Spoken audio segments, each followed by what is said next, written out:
हम शुरू करेंगे प्रभु जी। तो पहला प्रश्न रेवती जीवन प्रभु जी का है, उन्होंने हाथ खड़ा किया है। तो रेवती जीवन प्रभु जी, आप अपना माइक ऑन करके प्रश्न पूछ सकते हैं। हरे कृष्णा। हरे कृष्णा। दंडवत प्रणाम प्रभु जी। दंडवत प्रणाम। बहुत दिनों के बाद आपकी आवाज सुनी, अच्छी लगी प्रभु।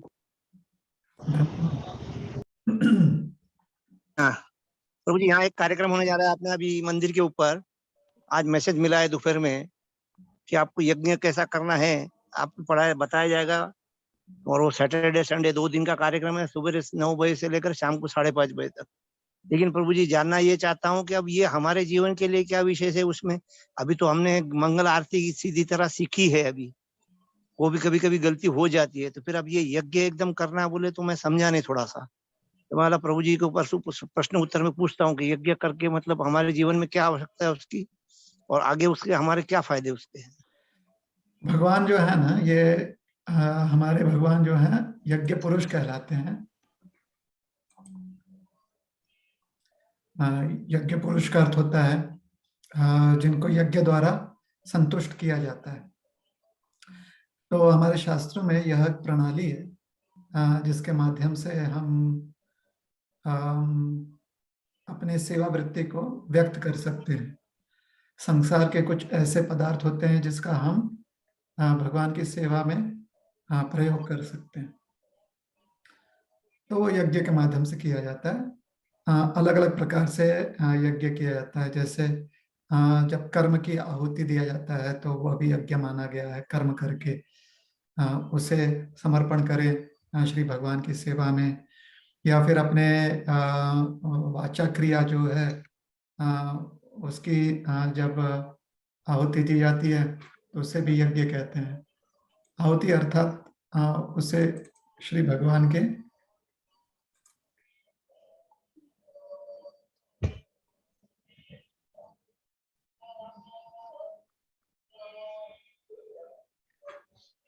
श्री भगवान की सेवा में किसी चीज को, आहुति मतलब किसी चीज को समर्पण करना।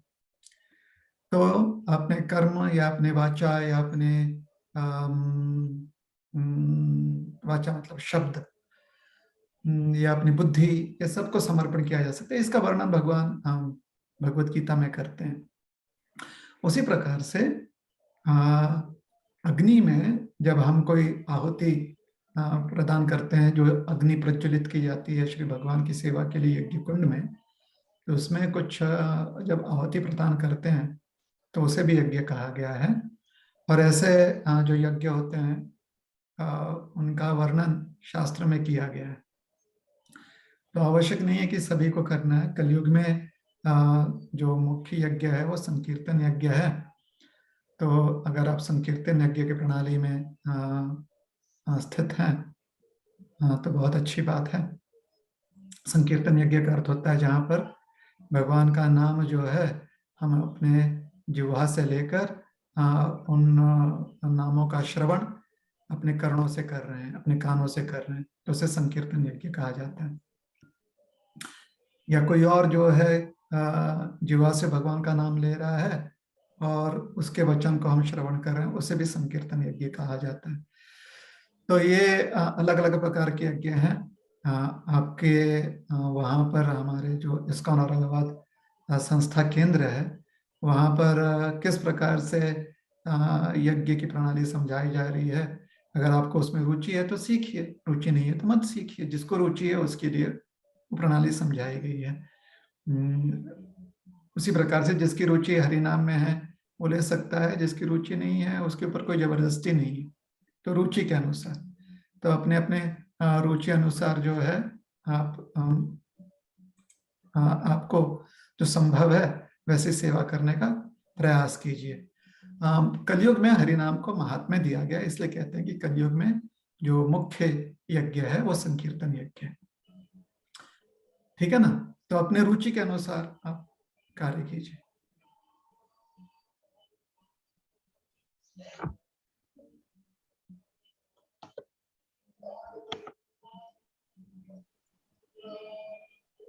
ठीक है। कृष्णा। रेवती जीवन प्रभु जी। यस प्रभु। जी, अगला प्रश्न आशीष बोदड़े प्रभु जी का है। प्रभु जी अपना माइक ऑन करके प्रश्न पूछ सकते हैं।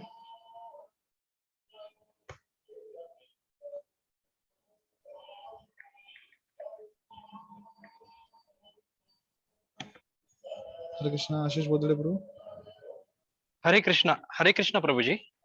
हरे कृष्णा। हरे कृष्णा प्रभु जी, बहुत दिनों से याद आ रही थी आपकी।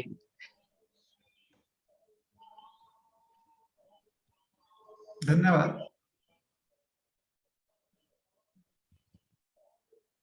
हाँ आशीष, प्रश्न पूछना है ना? हाँ हाँ प्रभु जी, मैं मराठी में पूछू? चालेल ना, विचार। Okay okay. प्रभू जी, आता माझा ना भागवतमचा स्कंद 4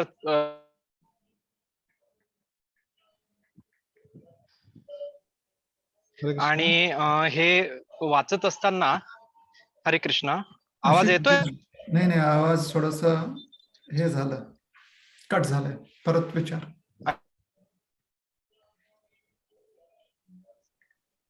हॅलो हॅलो, हो, आवाज आ रही है, ऐकू येतोय येत. आवाज प्रभू जी? हो हो, हाँ ऐकू हाँ, येते, आवाज आ ओके रही है. ओके। पूछो, हाँ प्रश्न विचार. प्रभू जी, स्कंद 4 आणि पार्ट 2 माझा आता पूर्ण होतोय, वाचतोय भागवतम. छान. आणि ते वाचत असताना मला म्हणजे वारंवार उल्लेख तिथे येतोय की जसं भगवंत हे साक्षात प्रेझेंट आहेत, त्यांच्या गुण, त्यांच्या लीला, त्यांचे धाम, त्यांचे संत आणि त्यांचं नाव यामध्ये. आणि याच्या संदर्भात मला हे विचारायचं होतं की जसं आता मी चॅन्टिंग करतो, तर हे चॅन्टिंग करत असताना भगवंतांच्या रूपाचं स्मरण करणं जास्त श्रेयस्कर आहे की त्यांच्या ह्या सगळ्या गुणांचं किंवा धाम किंवा संत यांचं सुद्धा स्मरण तिथे नित्य आपण करण्याचा प्रयत्न करावा? ठीक है, तो प्रश्न ये पूछा गया है कि भागवत का अध्ययन करते हुए, श्रीमद् भागवतम का अध्ययन करते हुए ऐसे बारंबार बताया जा रहा है कि भगवान का जो नाम है, गुण है, धाम है, और जो भगवान के भक्त हैं या संत हैं, इन सब का बहुत महात्म्य है.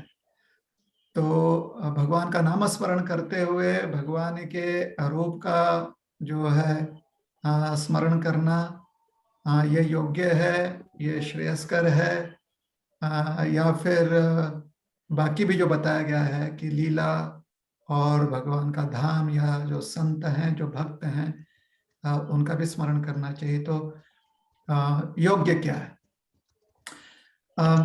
जब भगवान के नाम स्मरण की, तो उत्तर इस प्रकार से है कि भगवान के जो नाम स्मरण की प्रणाली है, वह जो शब्द दिया गया ना, जिस शब्द से उसे उस प्रणाली को सूचित किया गया है, वह है नाम स्मरण. मतलब भगवान के नाम का स्मरण होना चाहिए. तो नाम स्मरण कैसे, भगवान का नाम स्मरण कैसे करते हैं हम? जब भगवान का नाम का हमारे मन में वास हो जाए. जैसे स्मरण का अर्थ यही होता है ना कि किसी भी वस्तु का हमारे मन में वास होना चाहिए. तो भगवान के नाम का हमारे मन में वास हो जाए, तो उसके लिए जो हमारे आचार्य हैं वो समझाते हैं कि जब आप नाम जप करते हो तो वो जो उच्चारण है, वो जो ध्वनि है, उससे हमारे मन पर संस्कार पड़ते हैं, मन पर प्रभाव पड़ता है, जिससे कि मन उस ध्वनि के प्रति आकर्षित हो जाता है. तो यह एक इंद्रिय है, जिह्वा एक इंद्रिय है. वैसे ही हमारे अन्य 4 और कर्म इंद्रिय हैं, जैसे कि आंख है, नाक है, कान है इत्यादि.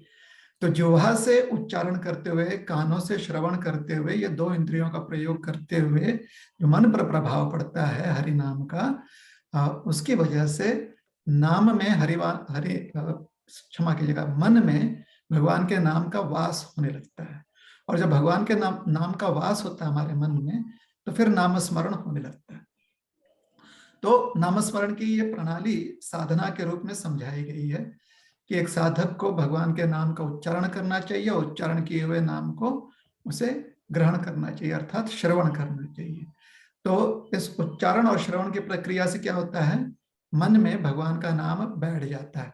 मन में भगवान के नाम का वास होने लगता है धीरे धीरे। तो जब उच्चारण कर रहे हैं उस समय तो होता ही है, क्योंकि हम ध्यान पूर्वक सुन रहे हैं। और तत्पश्चात अगर हम भगवान का नाम जप नहीं भी कर रहे हैं तो उसी चीज पर मनन करने लगते हैं। तो मनन करने से भगवान का नाम जो है उसका वास हो रहा है। तो शुरुआत में एक साधक के जीवन में मनन करना थोड़ा सा कठिन हो जाता है, इसलिए नाम जप करने की एक विधि बताई गई है कि इतने समय काल के लिए आपको भगवान का नाम जप करना है। इसका अर्थ यह है कि 24 घंटे में से कुछ समय जो है नियमित रूप से हम नाम स्मरण में लगा रहे, हम नाम जप में लगा रहे हैं, तो वह समय, क्योंकि नाम जप में अगर ठीक से लगाते हैं तो नाम स्मरण हो जाता है और धीरे धीरे उसका प्रभाव बाकी समय पर भी होगा जहां पर हम नाम जप नहीं कर रहे। बाकी समय पर नाम जप नहीं करने का कारण क्या है कि शायद व्यक्ति थक जाता है, जिह्वा उसकी थक जाती है, शरीर थक जाता है, तो शांत बैठा रहता है व्यक्ति, तो उस समय नाम स्मरण कैसे होगा अगर उच्चारण नहीं कर रहे हैं। तो जो मन पर प्रभाव पड़ा है उच्चारण करने से, उस प्रभाव की वजह से नाम स्मरण हो सकता है। जब हम मूक बैठे हुए, जब हम गूंगे बैठे हुए हैं, जब हम बिना कुछ बोले हुए बैठे हुए हैं या जग रहे हैं बिना कुछ बोलचाल के, तो उस समय नाम स्मरण हो सकता है। तो क्या साधारण व्यक्ति के लिए बिना नाम जप किए हुए नाम स्मरण हो सकता है? संभव है, लेकिन संभावना जो है बहुत कठिन है। कठिनाई क्यों है? क्योंकि जिस चीज का मनन करना चाहते हैं उसका हम ज्यादा उच्चारण करते हैं, और वैसे ही जिस चीज का ज्यादा उच्चारण करते हैं उसका मनन व्यक्ति करता है। तो ये संबंध देखा गया है व्यवहारिक जीवन में।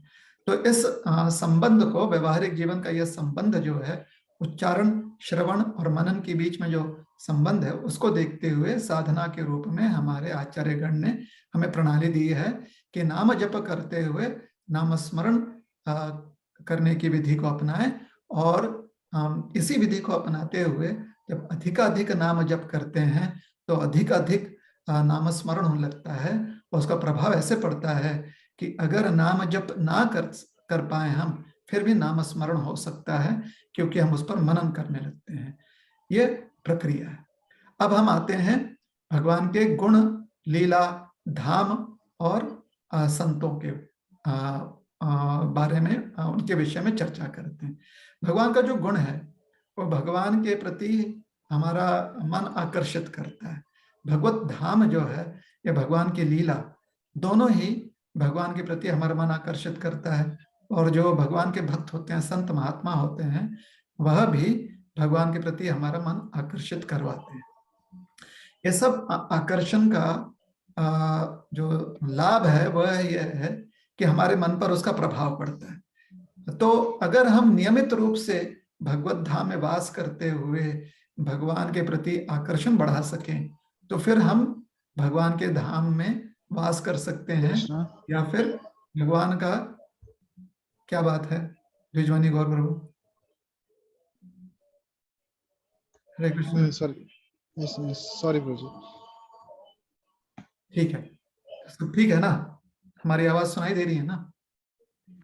जी जी, सब ठीक है प्रभु।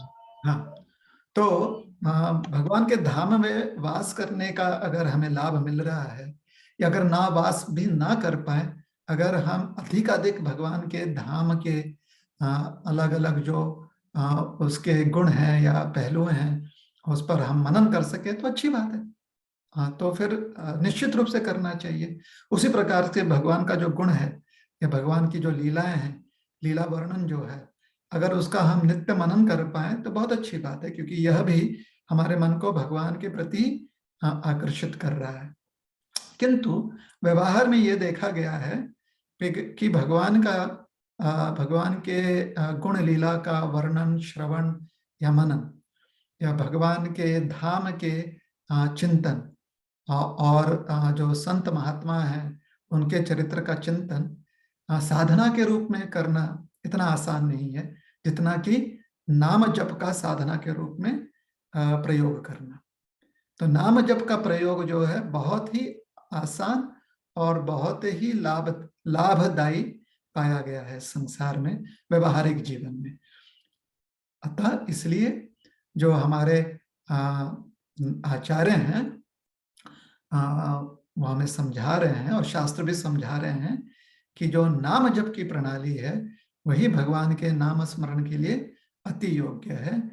और जब भी आपको मौका मिलता है या आपके पास संधि उपलब्ध हो जाती है कि भगवान के गुण लीला चरित्र भगवत धाम के अलग अलग कथाएं या धाम चरित्र या संत महात्माओं की जो मुखवाणी है या उनकी जो चरित्रवाणी है या उनका जो चरित्र स्मरण है मनन है, उसका आप जो है लाभ समय समय पर ले सकते हैं।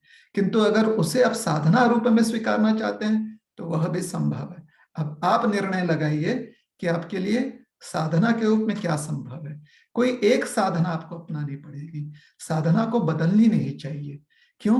जब आप कोई साधना बदलते हो तो फिर साध्य वस्तु प्राप्त करना थोड़ा कठिन हो जाता है। उदाहरण के लिए देखिए, पढ़ाई आप लिटरेचर का भी कर सकते हो, साइंस का भी कर सकते हो, आप जो है इतिहास का भी कर सकते हो, तो किसी भी चीज का आप अध्ययन कर सकते हो या तीनों चीज का आप अध्ययन कर सकते हो, आप अभ्यास कर सकते हो। लेकिन लिटरेचर का अभ्यास करते हुए आप लिटरेचर में आप जो है प्रवीण हो जाएंगे। लिटरेचर का अभ्यास करेंगे तो आप इतिहास में प्रवीणता प्राप्त नहीं करेंगे, उसमें आप दक्ष नहीं होंगे, उसमें आप एक्सपर्ट नहीं होंगे। तो सब अभ्यास है, सब जो है अध्ययन ही है, किंतु आपका साध्य वस्तु क्या है? जो साध्य वस्तु है उसके लिए आपको उस प्रकार से साधना करनी चाहिए। तो अगर आपका साध्य वस्तु भगवान है और भगवान के प्रति मन लगाने के लिए आप साधना जो है भगवान के गुण लीला का के रूप में करना चाहते हैं, तो रोज 2 घंटे आप जो है भगवान की गुण लीला चरित्र पर अध्ययन कीजिए, चिंतन कीजिए, मनन कीजिए, श्रवण कीजिए। 2 घंटे, 3 घंटे, 4 घंटे, जितना भी आपको करना है प्रतिदिन कीजिए। या फिर अगर भगवान के धाम के चरित्र का या उसके स्मरण करते हुए अगर आप साधना करना चाहते हैं नित्य रूप से हर दिन, तो कीजिए। लेकिन यह मत कीजिए कि सोमवार मंगलवार को हम जो है गुण लीला चरित्र का जो है ध्यान करेंगे, फिर बुधवार मंगलवार को धाम का जो है हम साधना करेंगे, धाम संबंधित साधना करेंगे, और शुक्रवार और शनिवार को जो है संत महात्माओं के संबंध में साधना से संबंधित कोई साधना करेंगे, और रविवार को जो है नाम जप करते हुए साधना करेंगे। ऐसे करेंगे तो मन जो है थोड़ा विचलित हो जाता है। इसलिए साधना के रूप में 7 दिन आपको क्या करना है आप ये निश्चित कर लीजिए। अगर आपको नाम जप करना है, जैसे श्रीला प्रभुपाद जी ने जो कि इस्कॉन के संस्थापक आचार्य हैं, उन्होंने हमें समझाया है कि नाम जप करना, विशेष करके हरे कृष्ण महामंत्र का नाम जप करना, यह हमारी साधना है। हरे कृष्ण कृष्ण कृष्ण हरे हरे, हरे राम राम राम हरे हरे। उन्होंने समझाया कि यही हमारी साधना है। तो अगर इसे साधना रूप में हम स्वीकारते हैं तो अन्य समय में जो बाकी 22 घंटे बचते हैं हमारे, 2 घंटे या 21 घंटे बचते हैं या 23 घंटे जो समय बचता है, उसमें आप भगवान के चरित्र का या भगवान के गुण लीलाओं का या भगवान के धाम का या जो संत वाणी है उसका आप श्रवण कर सकते हैं या उसका आप मनन कर सकते हैं। बाकी समय में साधना के रूप में आपने क्या स्वीकारना है वह आप निश्चित कर लीजिए, और उस समय अन्य किसी साधना प्रणाली को स्वीकारने का अदला बदली करने का प्रयास मत कीजिए, क्योंकि उससे मन विचलित हो जाता है, मन स्थिर नहीं होता है। और मन को स्थिर करते हुए मनन की स्थिति में लाना, जहां पर भगवान का नित्य वास हो जाए हमारे मन में, वह आवश्यक है। ठीक है?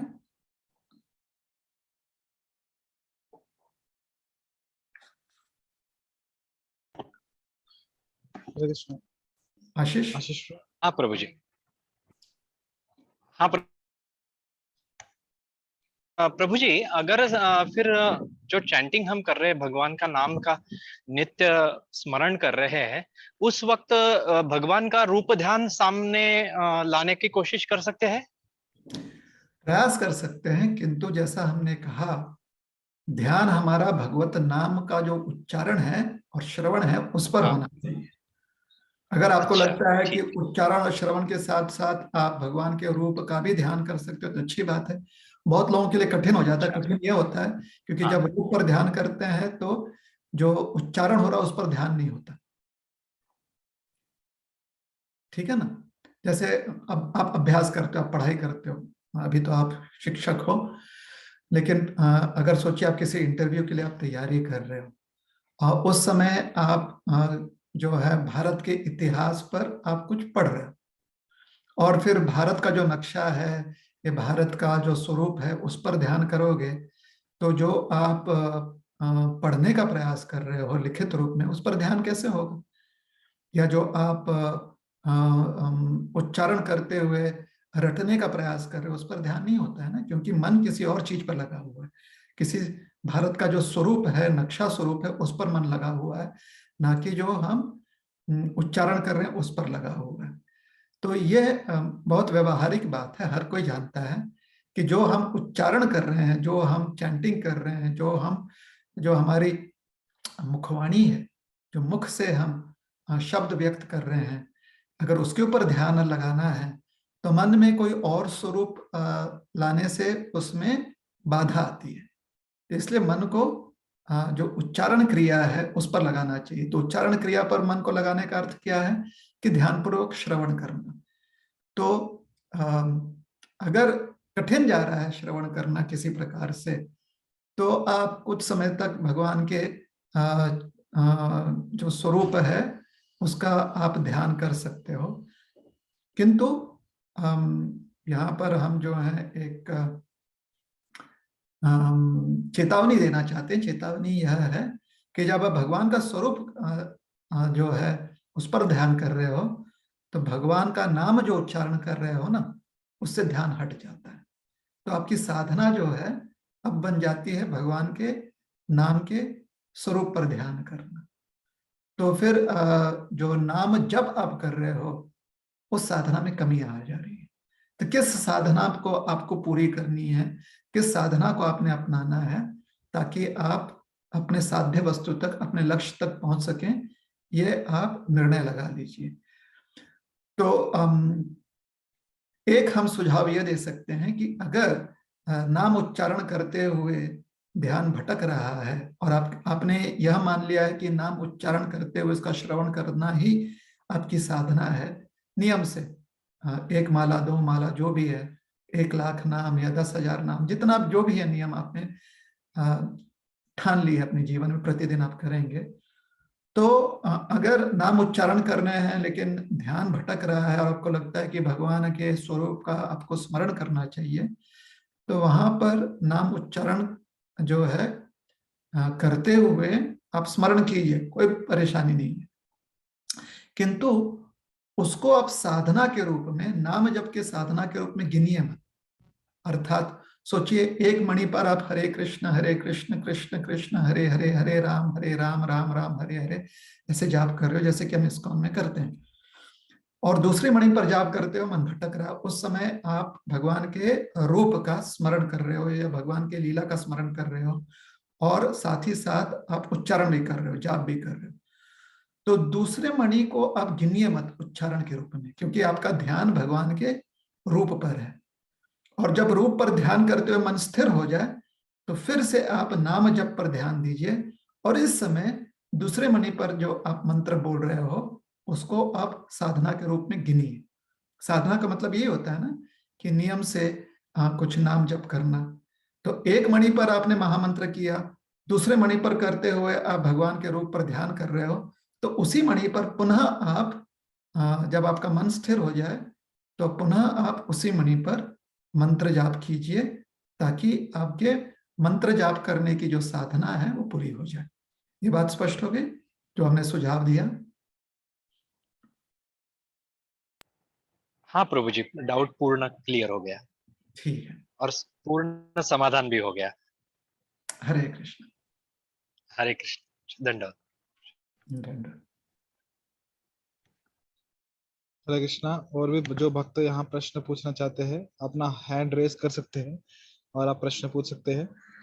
तब तक जो गूगल फॉर्म पे क्वेश्चन आए हैं वो क्वेश्चन मैं लेता हूँ। तो यहाँ पे डॉक्टर अश्विनी वैष्णव माता जी का प्रश्न है वो पूछ रहे हैं कि दीक्षा का अर्थ क्या है, what is meant by diksha, और दीक्षा के कितनी प्रकार होते हैं, which are different types of diksha, और इसमें से कौन सा ज्यादा बेनिफिशियल है एक साधारण व्यक्ति को भगवान तक पहुंचने के लिए, which one is beneficial for the layman to reach the godhead. दीक्षा का अर्थ होता है जहां पर हमको दिव्य ज्ञान प्राप्त होती है, दिव्य ज्ञान की हमें समझ हो जाती है, उसे कहते हैं दीक्षा। दिव्य ज्ञानम प्रदाति इति दीक्षा।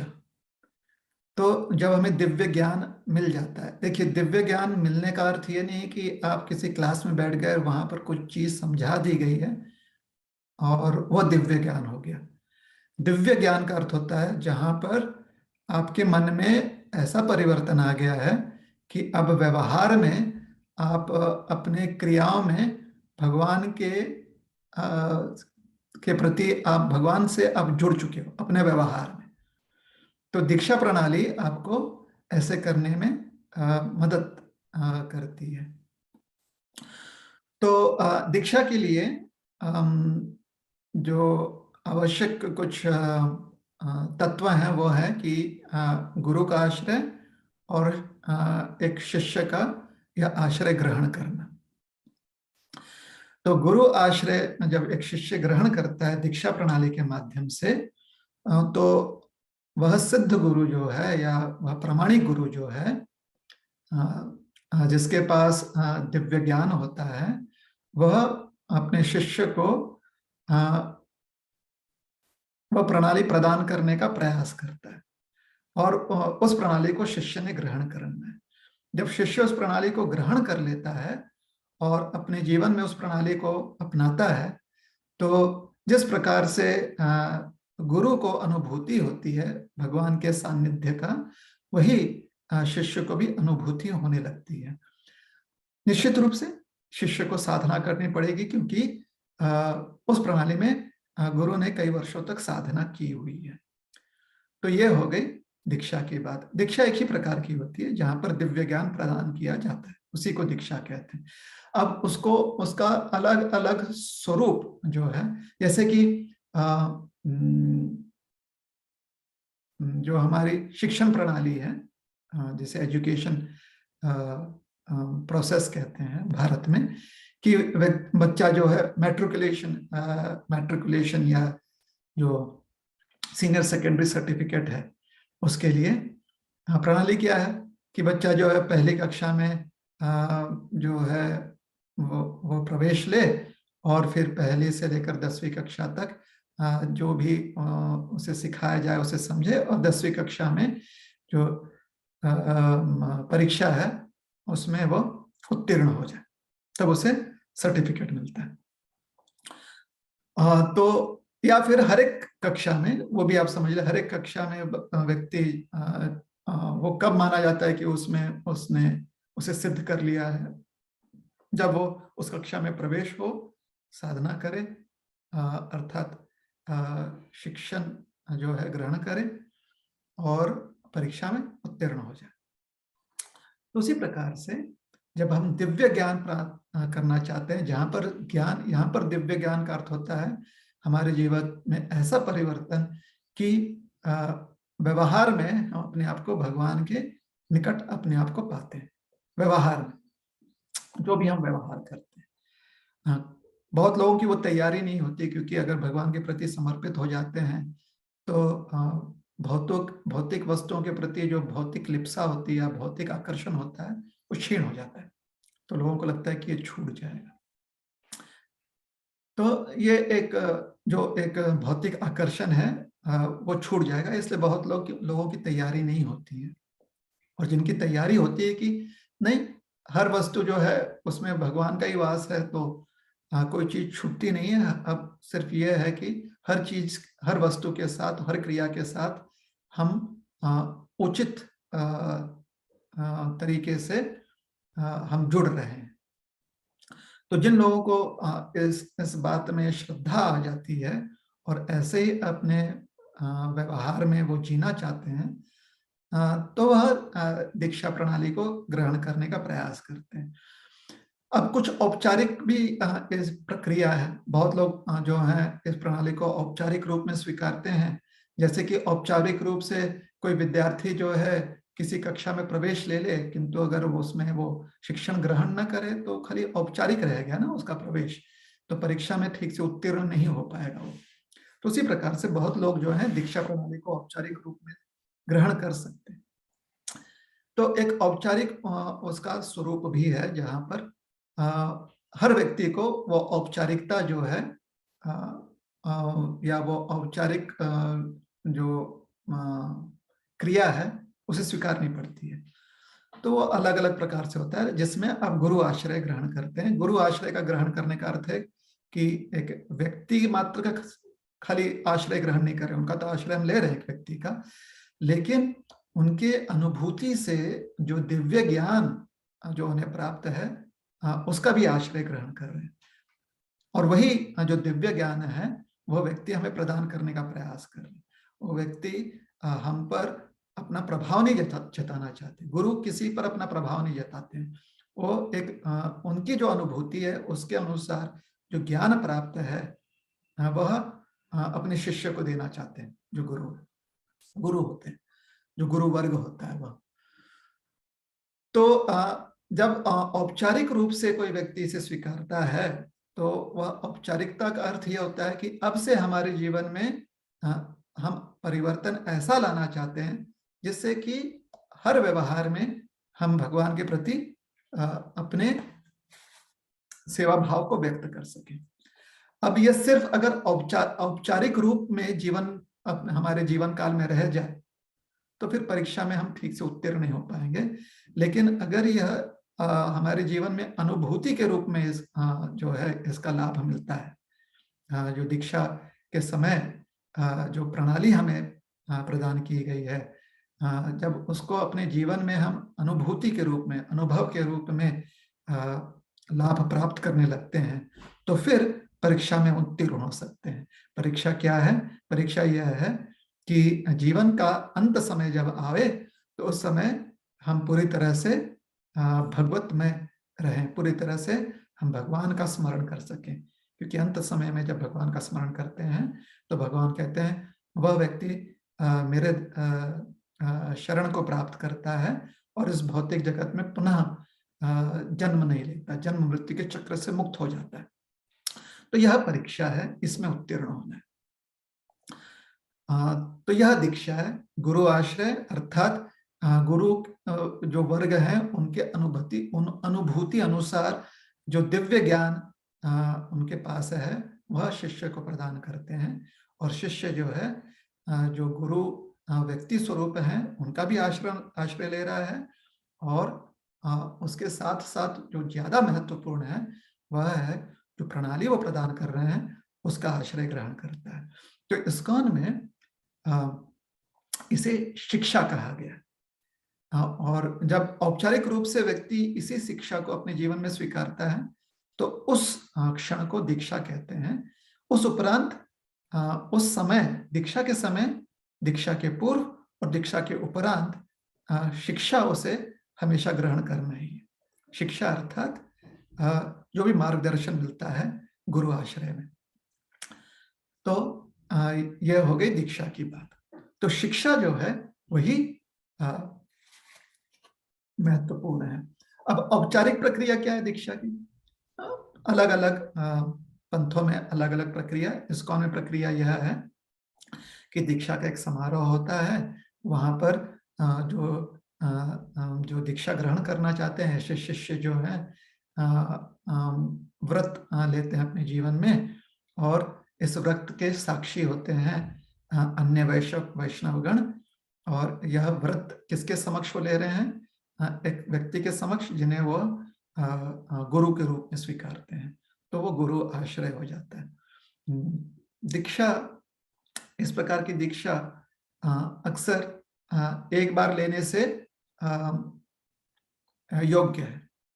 ऐसे नहीं कि व्यक्ति को बहुत सारे दीक्षा गुरु, विशेष करके जब मंत्र ग्रहण करते हैं हम साधना के लिए, तो उसके लिए एक दीक्षा गुरु की जो है काफी है, योग्य है। तो वह औपचारिक प्रक्रिया जो है व्यक्ति स्वीकार सकता है, जो समारोह होता है जहाँ पर अन्य लोग जो है साक्षी हैं, और उस तत्पश्चात व्यक्ति अपने जीवन में जो है परिवर्तन लाने का प्रयास करता है। परिवर्तन किस प्रकार का? कि वह उसका अभ्यास होता है, अभ्यास करते हुए परिवर्तन लाता है, जिससे कि अपने हर व्यवहार में, चाहे वो कर्म हो, चाहे वो शब्द हो, चाहे वो मनन हो, हर व्यवहार में कायेन मनसा वाचा, काया द्वारा, मन द्वारा या वाचा द्वारा, हर व्यवहार में वह अपने आप को भगवान के प्रति अपना सेवा भाव व्यक्त कर सके, भगवान से जुड़ा रहे। तो यही दीक्षा है। हाँ, आप इस्कॉन में सुनेंगे, कहीं और सुनेंगे, विशेष करके इस्कॉन में आप सुनेंगे कि पहली दीक्षा है, दूसरी दीक्षा है। तो यह सब कुछ औपचारिक क्रियाएं हैं। इस्कॉन में पहली दीक्षा वह होती है जहाँ पर आप गुरु के समक्ष मंत्र ग्रहण करते हो, और फिर तत्पश्चात और व्रत लेते हो, और तत्पश्चात अपने जीवन में उस मंत्र उच्चारण करते हुए, व्रत का पालन करते हुए अपने जीवन में आप वो परिवर्तन ले आते हो, जिससे कि परीक्षा में आप उत्तीर्ण हो सके। दूसरी दीक्षा वह प्रणाली है इस्कॉन में जहाँ पर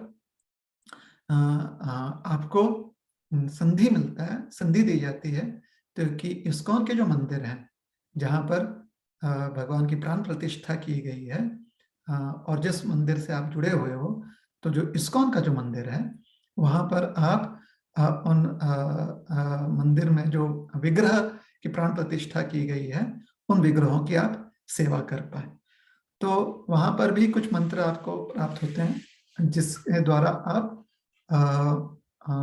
या दूसरी दीक्षा के माध्यम से आप उन विग्रहों की सेवा कर सकते हो। अगर किसी व्यक्ति को विग्रहों की सेवा करने में इतनी रुचि नहीं है, तो इसमें कोई गलत बात नहीं है। घर पर जो विग्रह की सेवा करनी है, या अगर आपको इस्कॉन के मंदिर में जो विग्रह सेवा करने की आपकी कोई रुचि नहीं है, और अगर आप घर पे विग्रह सेवा करना चाहते हो, घर पे भी विग्रह सेवा करने की कोई रुचि नहीं है, तो दूसरी दीक्षा लेने की कोई आवश्यकता नहीं है, ऐसे हमारे इस्कॉन के आचार्य समझाते हैं। क्योंकि दीक्षा जो है जहाँ जो कि इस्कॉन में पहली दीक्षा जिसे कहते हैं, वो परिपूर्ण है, उसके अलावा और कोई अलग अलग दीक्षा नहीं होती है। ठीक है ना। ये दूसरी दीक्षा इस्कॉन में विग्रह सेवा, जो इस्कॉन के मंदिर में जो विग्रह हैं उनकी सेवा करने के लिए सुविधा प्रदान करती है। ठीक है। वैसे ही हमारे संस्कृति में बहुत सारे ऐसे क्रियाएं होते हैं जहां पर हमें दीक्षित किया जाता है। जैसे विवाह के समय भी हमें दीक्षित किया जाता है, या फिर कोई भी शुभ कार्य करना हो, जैसे कि गृह प्रवेश करना हो, या कहीं पर भूमि पूजन करना हो, या कहीं पर कोई नया कार्यक्रम करना हो, तो वहाँ पर भी जो है जो ब्राह्मण होते हैं वो हमें दीक्षित करते हैं मंत्र द्वारा।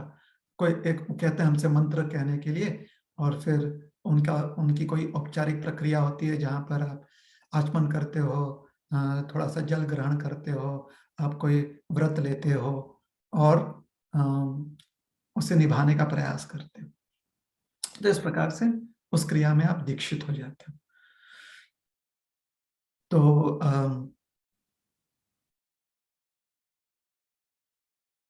दीक्षा जो है वह प्रणाली है जिसके माध्यम से आपको दिव्य ज्ञान प्राप्त होता है। अब दिव्य ज्ञान जो है वह भी अलग अलग स्तर का होता है ना। जहाँ पर आप भगवान के खाली विश्वव्यापी स्वरूप का दर्शन करना चाहते हैं, जिसको कहते हैं ब्रह्म ज्ञान, वो भी दिव्य ज्ञान है। जहाँ पर भगवान जो सबके हृदय में और एक कण में परमात्मा के रूप में स्थित हैं, जिसको कहा जाता है परमात्मा का साक्षात्कार, वह भी दिव्य ज्ञान है, जहाँ पर हम भगवान के सुंदर लीला और भगवान का जो दिव्य धाम है उसका मनन करते हुए उसके बारे में हम चिंतन करते हैं, तो वह भी दिव्य ज्ञान है। तो आप किस लक्ष्य को दिव्य ज्ञान के रूप में स्वीकारना चाहते हो, उसके अनुसार जो है आपको दीक्षा प्राप्त होती है। तो दीक्षा वही है जिससे कि आपको दिव्य ज्ञान प्राप्त हो। जैसे हमने कहा कि कभी कभी कुछ कुछ व्यवहारिक कार्यों में भी आप दीक्षित होते हो, जैसे कुछ संस्कार होते हैं उसमें भी दीक्षित होते हो, क्योंकि वह सारे संस्कार इसलिए दिए जाते हैं ताकि आपके जीवन में शुभ कृतियां या शुभ कार्य हो, आपके जीवन में शुभ मंगल हो, और वहां पर भगवान का स्मरण किया जाता है, इसलिए उन कार्यों में भी दीक्षा आपको दीक्षित किया जाता है। हमने उत्तर जो है इस यह समझते हुए उत्तर दिया कि यहाँ पर प्रश्न पूछा गया है कि आध्यात्मिक क्षेत्र में दीक्षा का अर्थ क्या है, अध्यात्म में दीक्षा का अर्थ क्या है। ठीक है, कृष्णा, बहुत बहुत धन्यवाद सूरज जी। इसी प्रश्न से रिलेटेड अगला प्रश्न है उद्देश्य का। वो पूछ रहे हैं कि क्या दीक्षा के बिना हम भगवत धाम जा सकते हैं या नहीं? देखिए, औपचारिक रूप से जो दीक्षा है उसका हमने वर्णन किया, किंतु हमने क्या कहा कि दीक्षा क्या है, दिव्य ज्ञान प्राप्त करना। और इस दीक्षा के प्रणाली में जो दो तत्व जिसका वर्णन किया, वह एक है जो गुरु है, जहां पर गुरु आश्रित, और एक शिष्य है जो इस आश्रय को ग्रहण कर रहा है। तो आश्रय क्या ग्रहण कर रहा है? व्यक्ति का तो आश्रय ग्रहण ही कर रहा है, अर्थात उस व्यक्ति के जो भी मार्गदर्शन उसको तो स्वीकारेगा ही, किंतु शिक्षा ग्रहण कर रहा है। शिक्षा अर्थात जो अनुभव है और गुरु वर्गों का, जो गुरु वर्ग होते हैं उनकी जो अनुभूति है, उनके इतने तपस्या का या साधना की जो अनुभूति है, उसके अनुसार वह हमें प्रणाली प्रदान कर रहे हैं और हमें मार्गदर्शन प्राप्त कर रहे हैं।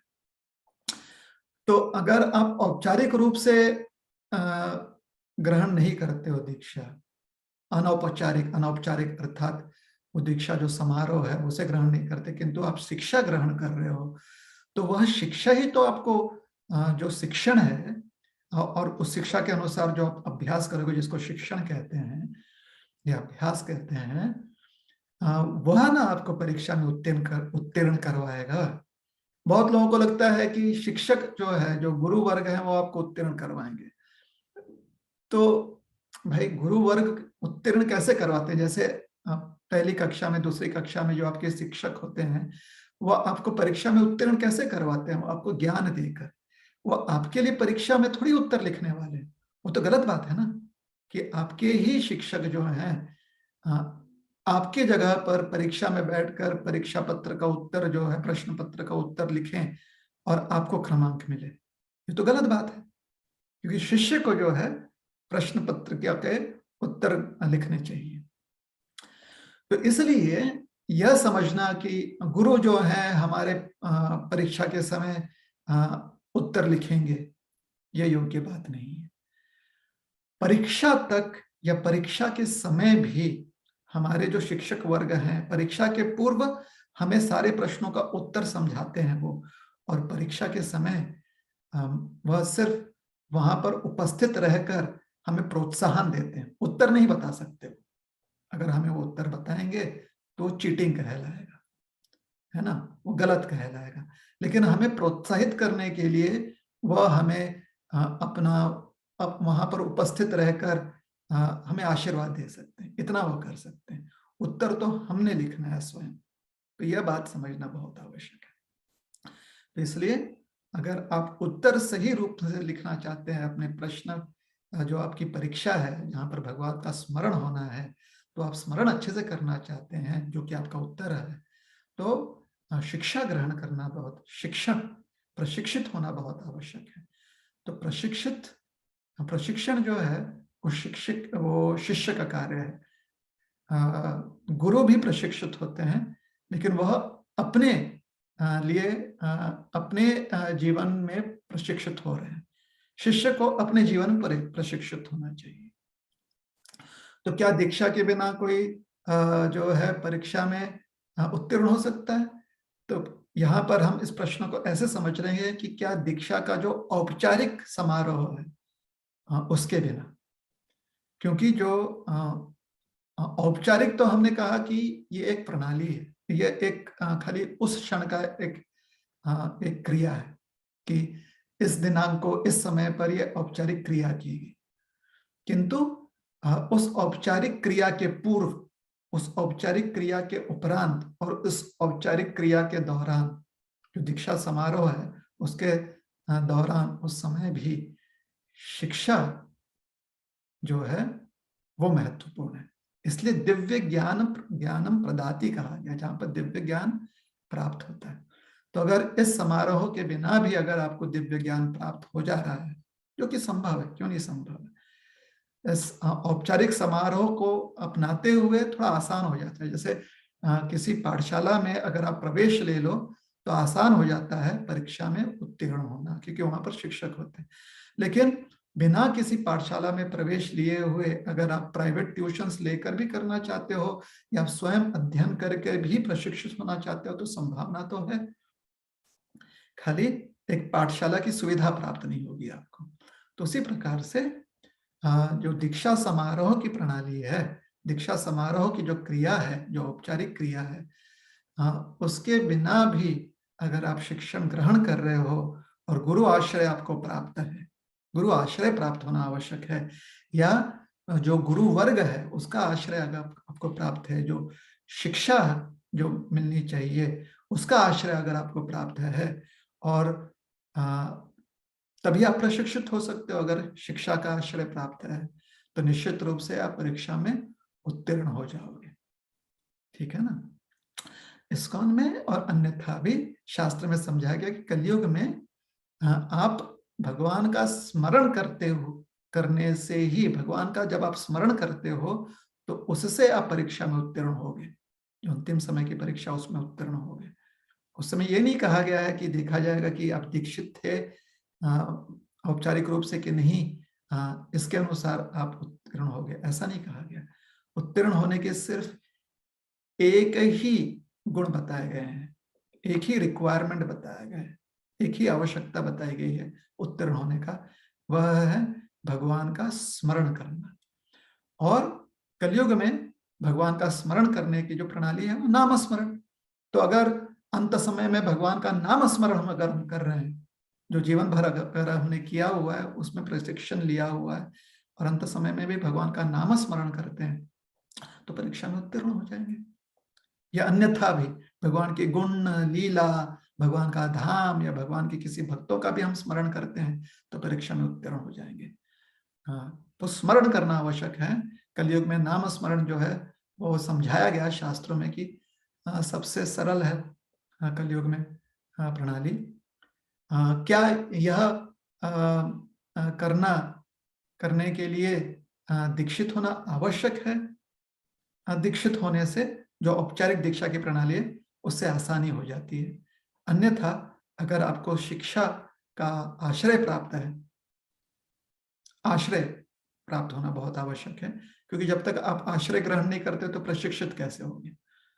तो इसलिए अगर आपको शिक्षा का आश्रय प्राप्त है, अर्थात अगर आपको प्राइवेट ट्यूशन मिल रहा है या फिर आप स्वयं से ही प्रशिक्षित हो रहे हो, तो संभावनाएं तो है कि अंत समय में आपको भगवान का स्मरण हो सकता है या आपको नाम स्मरण हो सकता है और आप परीक्षा में उत्तीर्ण हो जाओगे।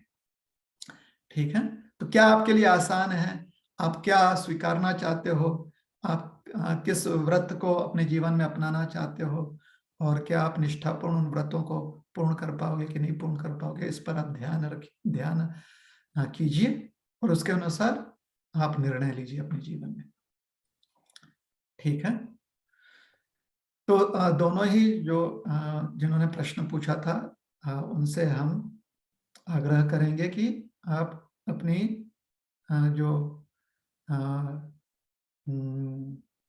अपना जो फीडबैक है वो जरूर दीजिएगा, अपनी प्रतिक्रिया जरूर दीजिएगा। ठीक है, हरे कृष्णा, धन्यवाद प्रभु जी। हरे कृष्ण। जब तक वो फीडबैक देते हैं तब तक हम अगले प्रश्न पे बढ़ते हैं। तो यहाँ पे और जो भक्त यहाँ पे जूम मीटिंग में हमारे साथ जुड़े हुए हैं, यदि आप में से कोई प्रश्न पूछना चाहता है तो कृपया अपना वर्चुअल हैंड रेज कीजिए ताकि आपको अवसर दिया जाए प्रश्न पूछने का। और गूगल फॉर्म पे हाँ, उद्देश्य प्रभु एक और क्वेश्चन पूछ रहे हैं कि क्या एक नए भक्त को प्रचार कार्य में लगना चाहिए, चाहे उसका आचरण ठीक पूरी तरह से ठीक रहे या ना रहे और साधना भी ठीक से ना करता हो? मीन्स कहने का तात्पर्य है कि कोई भक्त नया आया भक्ति में, अभी उसका आचरण इतना ठीक से है नहीं, तो उसे कॉलेज में या जब स्कूल में जब वो जाता है तो वहां प्रचार करना चाहिए कि नहीं? एक उदाहरण देते हैं। हमारे बहुत सारे जान पहचान में ऐसे लोग हैं जो स्वयं शिक्षित नहीं, मतलब उन्होंने कभी किसी पाठशाला में जाकर, ये कहिए कि उन्हें अक्षर लिखना नहीं आता है, ठीक है ना, इस प्रकार से शिक्षित नहीं है, किंतु वह दूसरों को आज के समय में 2021 में वो हर एक दूसरे व्यक्ति से कहते हैं कि भाई आपको अक्षर लिखना सीखना चाहिए, अर्थात आपको एजुकेशन प्राप्त करना चाहिए। तो क्योंकि वह अनएजुकेटेड है, वह साक्षर नहीं है ना, उन्होंने वो पढ़े लिखे नहीं है, तो क्या उसकी वजह से दूसरों को पढ़ाई के बारे में समझाना ये उचित है या अनुचित है? हमें तो लगता है कि ये उचित है, क्योंकि जितना उनके पास समझ है, जितना वो जानते हैं, उतना वो समझा है। हाँ, जो साक्षरता प्राप्त कर चुके हैं, जो पढ़ चुके हैं, पढ़ाई लिखाई कर चुके हैं, तो जहां तक उनकी पढ़ाई हो चुकी है, क्योंकि उतना उनको अनुभव है, तो दूसरों को प्रेरणा के साथ साथ वो अपने अनुभव के भी जो है चीजें समझा सकते हैं। तो अंतर इतना है कि जो लोग पढ़ लिख चुके हैं वो अपने अनुभव के अनुसार समझा सकते हैं। जिनके पास ज्ञान है कि कितना लाभदायी है कोई भी विषय, चाहे वो हमारे व्यवहारिक शिक्षण प्रणाली हो, चाहे वो अध्यात्म हो, जिनके पास वो ज्ञान है वो ज्ञान दे सकते हैं। हाँ, जिस ज्ञान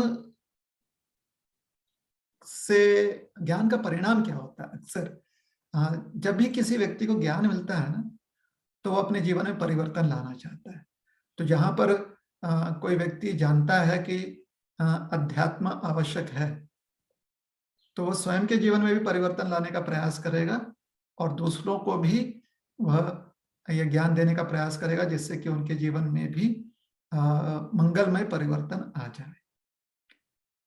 तो अगर यहाँ पर प्रचार शब्द का अर्थ हम ये ले रहे हैं कि आपको जो वैदिक संस्कृति या वैदिक संस्कृति में जो अध्यात्म पर विशेष टिप्पणियां की गई हैं, अध्यात्म के बारे में जो समझ दी गई है, वह आपको बहुत रोचक लगते हैं, वह आपको बहुत अच्छे लगते हैं, तो या किसी भी व्यक्ति को बहुत अच्छा लगता है, तो क्या वो दूसरों को उसके बारे में बता सकता है कि नहीं बता सकता है? तो इस अर्थ में हम प्रचार शब्द का अर्थ ले रहे हैं इस प्रकार से।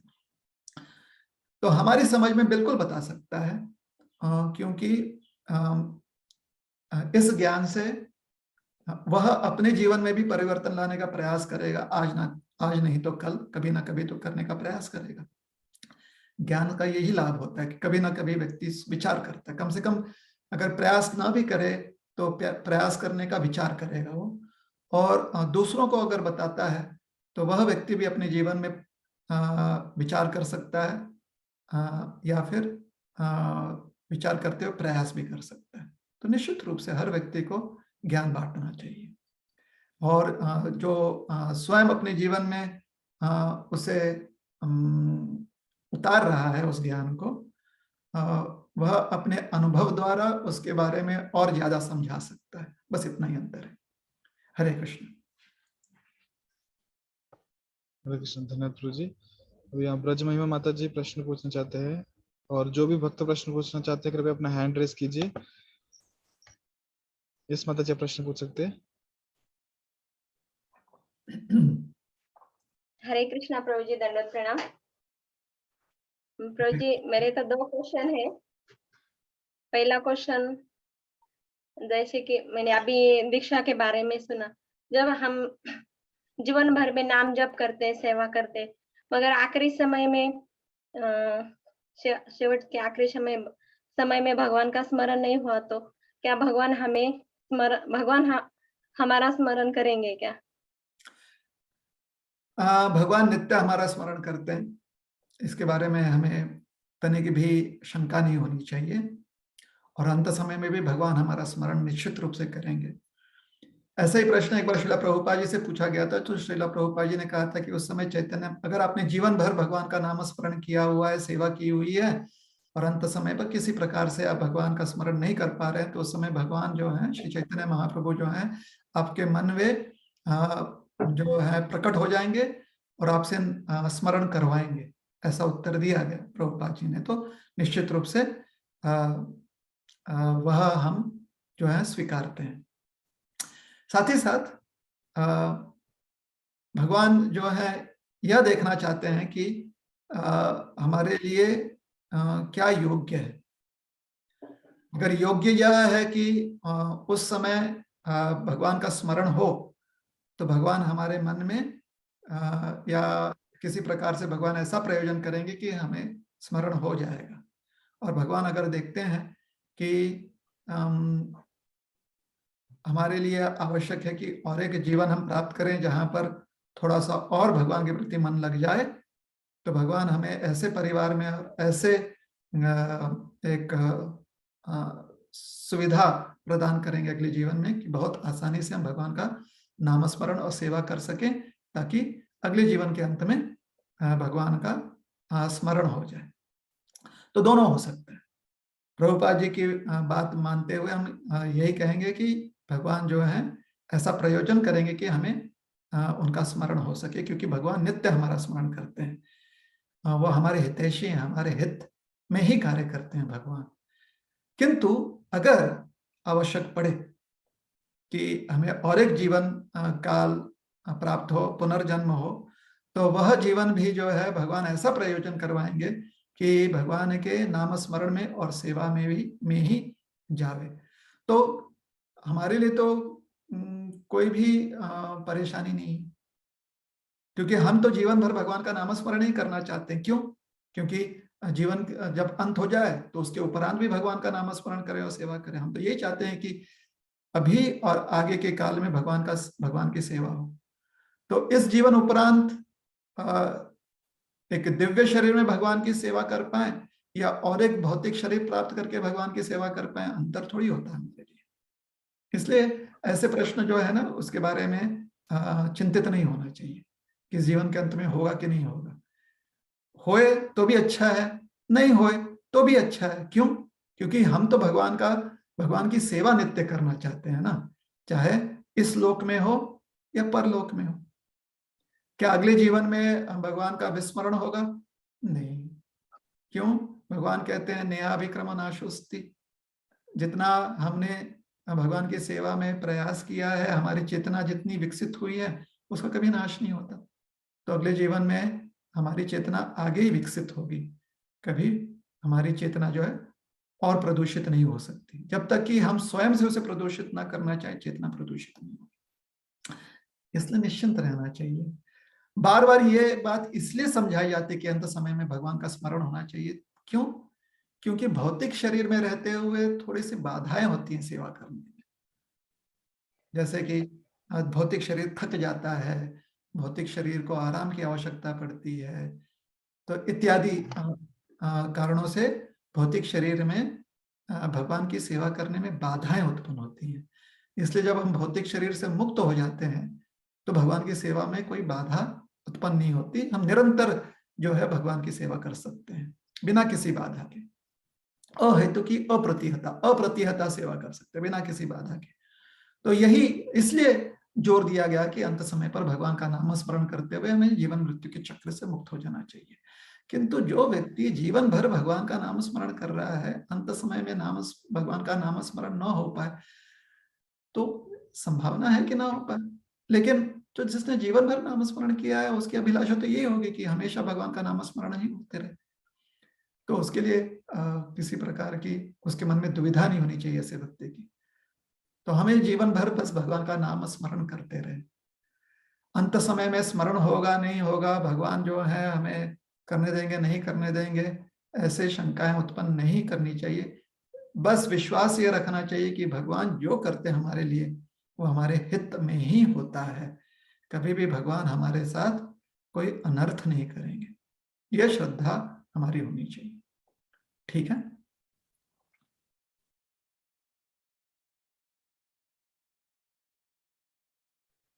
ओके प्रभु जी। और प्रभु जी मेरा और एक क्वेश्चन है कि हम जैसे घर की सेवा में हमारा स्वार्थ फायदा देखते हैं क्या, प्रामाणिकता से करते, तो हमें मंदिर की सेवा में भी प्रामाणिकता या स्वार्थ देखना चाहिए क्या?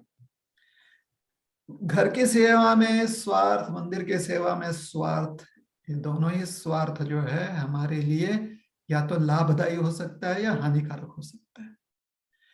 भगवान के प्रति अगर हमारा स्वार्थ लगा हुआ है तो वो हर क्षण में हमारे लिए लाभदायी होता है। कोई व्यक्ति जाकर मंदिर में सेवा करता है लेकिन भगवान के प्रति उसकी आस्था ज्यादा बढ़ती नहीं है या लगाव बढ़ता नहीं है, तो उसे कुछ पुण्य मिलेगा। जो व्यक्ति घर में जो है अपने परिजनों की सेवा करता है, भगवान के प्रति उसकी आस्था पूरी तरह से जगती नहीं है, उसे भी पुण्य मिलेगा। तो जरूरी यह है कि हम अपना स्वार्थ जो है वो भगवान में लगाएं, चाहे वो हम घर में रहें या मंदिर में। ठीक है। ओके प्रभु जी, थैंक यू प्रभु जी। हाँ, इतना है कि देखिए घर में रहते हुए आपको मंदिर और घर में अंतर क्या है। अगर आपको अध्यात्म में रुचि है तो मंदिर में भगवान के प्रति जुड़ने की संधियां ज्यादा होती है। कैसे? वहां पर आप बहुत सारे भक्तों से मिल सकते हो। अक्सर मंदिर में बहुत सारे संत महात्माएं भी आते हैं, वहां पर नित्य जो है भगवान की सेवा और भगवान की चर्चा चलते रहती है। घर में यह नित्य करना संभव हो सकता है या शायद ना हो। मंदिर उसी कार्य के लिए बना हुआ है। घर जो है वहां पर यह संभावना हो सकती है या नहीं हो सकती है। इसलिए आध्यात्मिक प्रक्रिया की संभावनाएं अगर देखा जाए तो एक प्रकार से मंदिर में ज्यादा आध्यात्मिक प्रक्रिया में जो सेवाएं होती हैं, अगर देखा जाए तो मंदिर में उसकी संधियां ज्यादा होती हैं, क्योंकि वहां पर भक्तों की संख्या ज्यादा होती है मंदिर में। ठीक है ना। घर में भक्तों की संख्या कम होती है। तो यह अंतर है मंदिर के सेवा में और घर की सेवा में। ठीक है।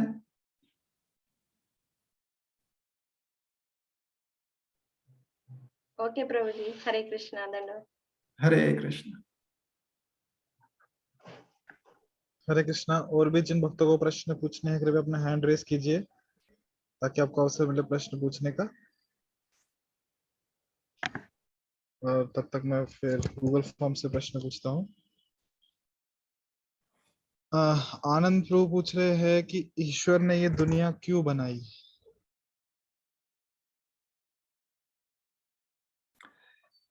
भगवान ने यह दुनिया बनाई क्योंकि हमें ऐसी दुनिया की आवश्यकता थी। यह जो जगत है, इस जगत में अगर कोई चाहे तो भगवान का तिरस्कार कर सकता है, लेकिन भगवान का जो दिव्य धाम है वहां पर भगवान का तिरस्कार करने के अवसर नहीं होते, वो संभावना ही नहीं है। तभी उसको दिव्य जगत कहा जाता है। दिव्य जगत जहां पर सिर्फ और सिर्फ भगवान के प्रति हम जो है अनुकूल भाव रखते हैं। ठीक है ना। तो वो दिव्य जगत है। दिव्य जगत अर्थात जहां पर सिर्फ भगवान के प्रति अनुकूल भाव रखने की संभावना है। जो भौतिक जगत है वहां पर भगवान के प्रति अनुकूल भावना रख सकते हैं या प्रतिकूल भावना रख सकते हैं। तो जिन लोगों को, हर व्यक्ति के पास भगवान ने ये स्वतंत्रता दी हुई है, स्वेच्छा है कि वो भगवान के प्रति वो अनुकूल भाव रखे या प्रतिकूल भाव रखे, तो ये स्वेच्छा से वो कर सकता है। जो अपने इस स्वतंत्रता का दुरुपयोग कर लेते हैं, अर्थात भगवान के प्रति प्रतिकूल भाव रखना चाहते हैं, उनके लिए भगवान जो है ऐसे जगत का निर्माण करते हैं जहां उनके लिए वो संभव हो सके। अब इस भौतिक जगत में परेशानी क्या है जो कि आध्यात्मिक जगत में नहीं है? देखिए, भगवान जो है वो पूर्ण पुरुषोत्तम है, अर्थात सब चीज के स्रोत है। भौतिक जगत और आध्यात्मिक जगत अर्थात वो परिपूर्ण है। हम भगवान के अंश मात्र हैं, तो हमारी परिपूर्णता भी अंश मात्र है। हम अपने लिए भी पूरी तरह से कार्य नहीं कर पाते, लेकिन जब हम भगवान के आश्रय लेते हैं तो उस आश्रय में हमारे भी कार्य जो है वो परिपूर्ण होते हैं। ये बात समझने का प्रयास कीजिए। हमारी परिपूर्णता जो है वो आंशिक रूप में, आत्मा जो है वो भी परिपूर्ण है, किंतु आत्मा अंश है भगवान का, परमात्मा का। तो अंश होने के नाते हमारी परिपूर्णता जो है वो भगवान पर निर्भर है। तो जैसे कि आग में बहुत सारी चिंगारियां होती हैं, हर चिंगारी जो है उसके गुण लक्षण जो है वो अग्नि पर निर्भर करते हैं। जब वो चिंगारी अग्नि से दूर हो जाए तो उसकी वजह से उसमें कुछ कमी आ सकती है उस चिंगारी में। तो उसी प्रकार से तो हमारी परिपूर्णता जो है वो भगवान पर निर्भर है। क्यों? क्योंकि भगवान वो पूर्ण पुरुषोत्तम है, वो परिपूर्ण व्यक्ति है भगवान। अब इसके बारे में कोई मतलब विरोध करके फायदा नहीं है। जो सत्य है वो सत्य है। तो इस जगत में जब हम प्रविष्ट हो जाते हैं या जब हम भगवान के प्रति प्रतिकूल व्यवहार, जिसे हम कहते हैं कि अनुकूल ना हो या जो अनफेवरेबल हो, भगवान के प्रति अनफेवरेबल व्यवहार रखते हैं, तो जिस चीज से या जिस वस्तु पर हमारी परिपूर्णता निर्भर है उससे हमारे संबंध जो हैं वो कमजोर हो जाते हैं। मतलब अपने ही सोर्स से हमारे संबंध कमजोर हो जाते हैं। जैसे कि एक बल्ब होता है ना, अगर वह वायर से थोड़ा लूज कनेक्शन हो जाए तो उसकी वजह से बल्ब कभी जलता है कभी जलता नहीं, क्योंकि लूज कनेक्शन हो गया। तो यही परेशानी इस जगत में है, क्योंकि हमारा कनेक्शन थोड़ा लूज हो गया है भगवान के प्रति। जो परिपूर्णता है वो थोड़ा लूज हो गया है। अब क्षमा कीजिए, परिपूर्णता नहीं, जो हमारी परिपूर्णता है, भगवान पर जो निर्भर होते हुए हमारी परिपूर्णता है, तो ये जो कनेक्शन भगवान के साथ है वो लूज हो गया। तो कभी हम अपने आप को परिपूर्ण समझते हैं और कभी हम अपने आप को अपूर्ण अनुभव करते हैं। अर्थात कभी हम सुखी रहते हैं और कभी हम दुखी रहते हैं। जब अपूर्णता की अनुभूति होती है तो हम दुखी रहते हैं। तो इस कारण से इस जगत में व्यक्ति नित्य सुखी नहीं रह सकता। आध्यात्मिक जगत में यह मान लीजिए कि नित्य सुखी रहने के अलावा हमारे पास कोई और चांस ही नहीं है, क्योंकि आध्यात्मिक जगत वो परिपूर्ण जगत है। तो जब हम इस जगत में पुनः किसी आध्यात्मिक प्रक्रिया से अपने लूज कनेक्शन को पुनः एकदम सशक्त कर लेते हैं, अपने लूज कनेक्शन को पुनः पूरी तरह से अच्छे से जोड़ देते हैं, कनेक्शन अच्छा बना लेते हैं, तो फिर हमें वीजा मिल जाता है वापस आध्यात्मिक जगत का। फिर इस जगत में रहने की आवश्यकता नहीं।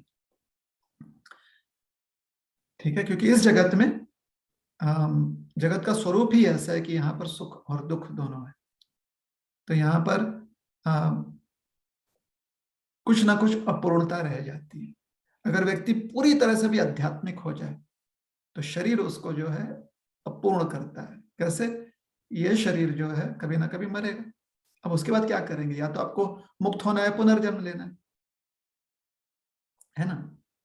अगर आप मुक्त हो जाते हैं तो आप इस जगत में रहेंगे नहीं, और अगर आप पुनर्जन्म लेते हैं तो फिर से आपको प्रक्रिया वापस शुरू करनी है कि हर बच्चा जो है थोड़ी एकदम पूरी तरह से मतलब जन्म लेते ही साक्षात्कारी नहीं होता ना, हर बालक, समय लगता है थोड़ा सा।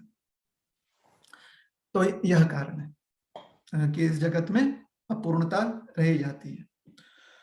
तो जिस दिन हम अपने इस मूर्खता को त्याग देंगे उस दिन इस जगत से मुक्त हो जाएंगे, और जो लोग ऐसी मूर्खता बनाए रखेंगे वो लोग इस जगत में रह जाएंगे या इस जगत में आते रहेंगे। तो अपनी मूर्खता को सुधारें हम, और जो हमारी स्वेच्छा से भगवान के प्रति प्रतिकूल व्यवहार रखने की हमने जो मूर्ख निर्णय लिया था उसे एक अवसर देने के लिए भगवान ने इस जगत का निर्माण किया हुआ है।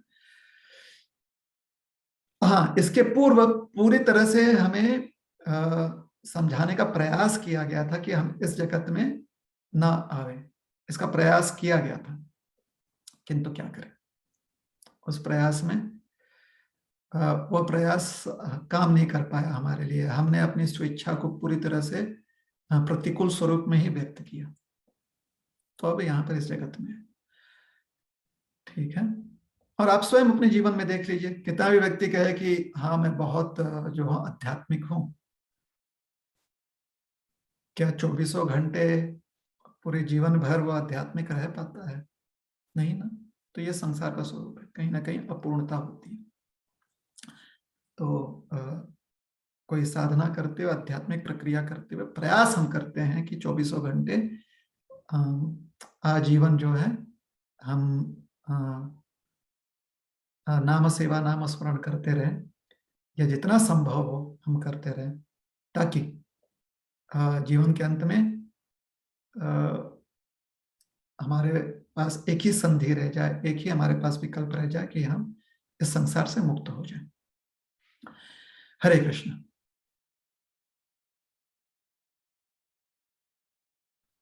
हरे कृष्णा, धन्यवाद प्रभु जी।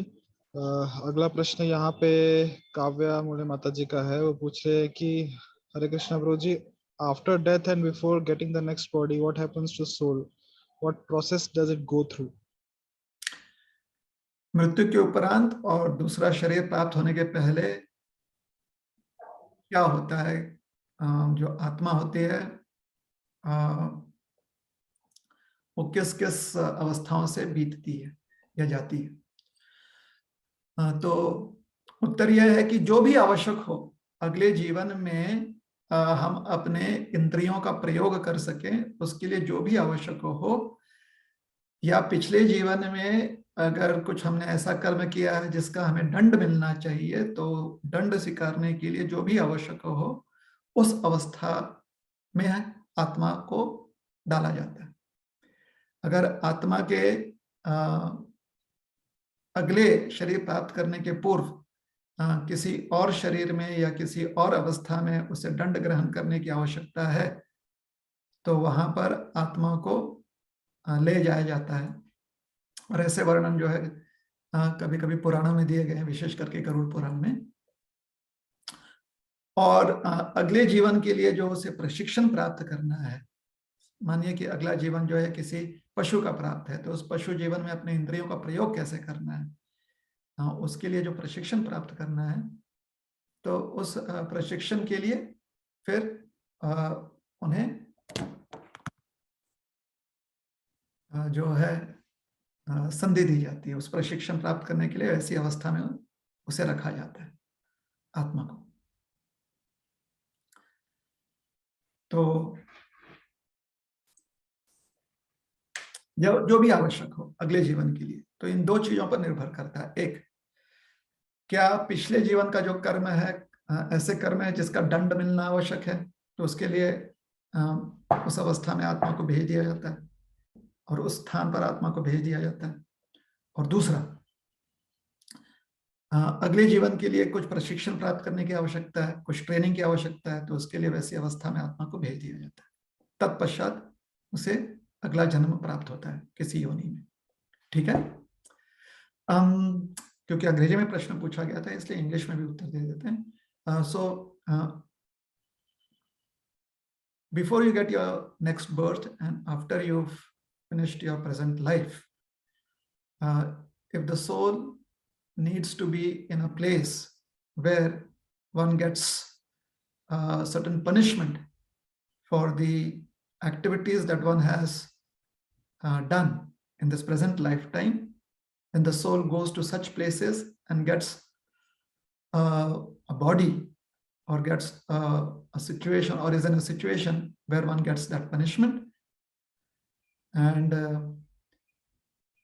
if the soul needs to be getting some training, needs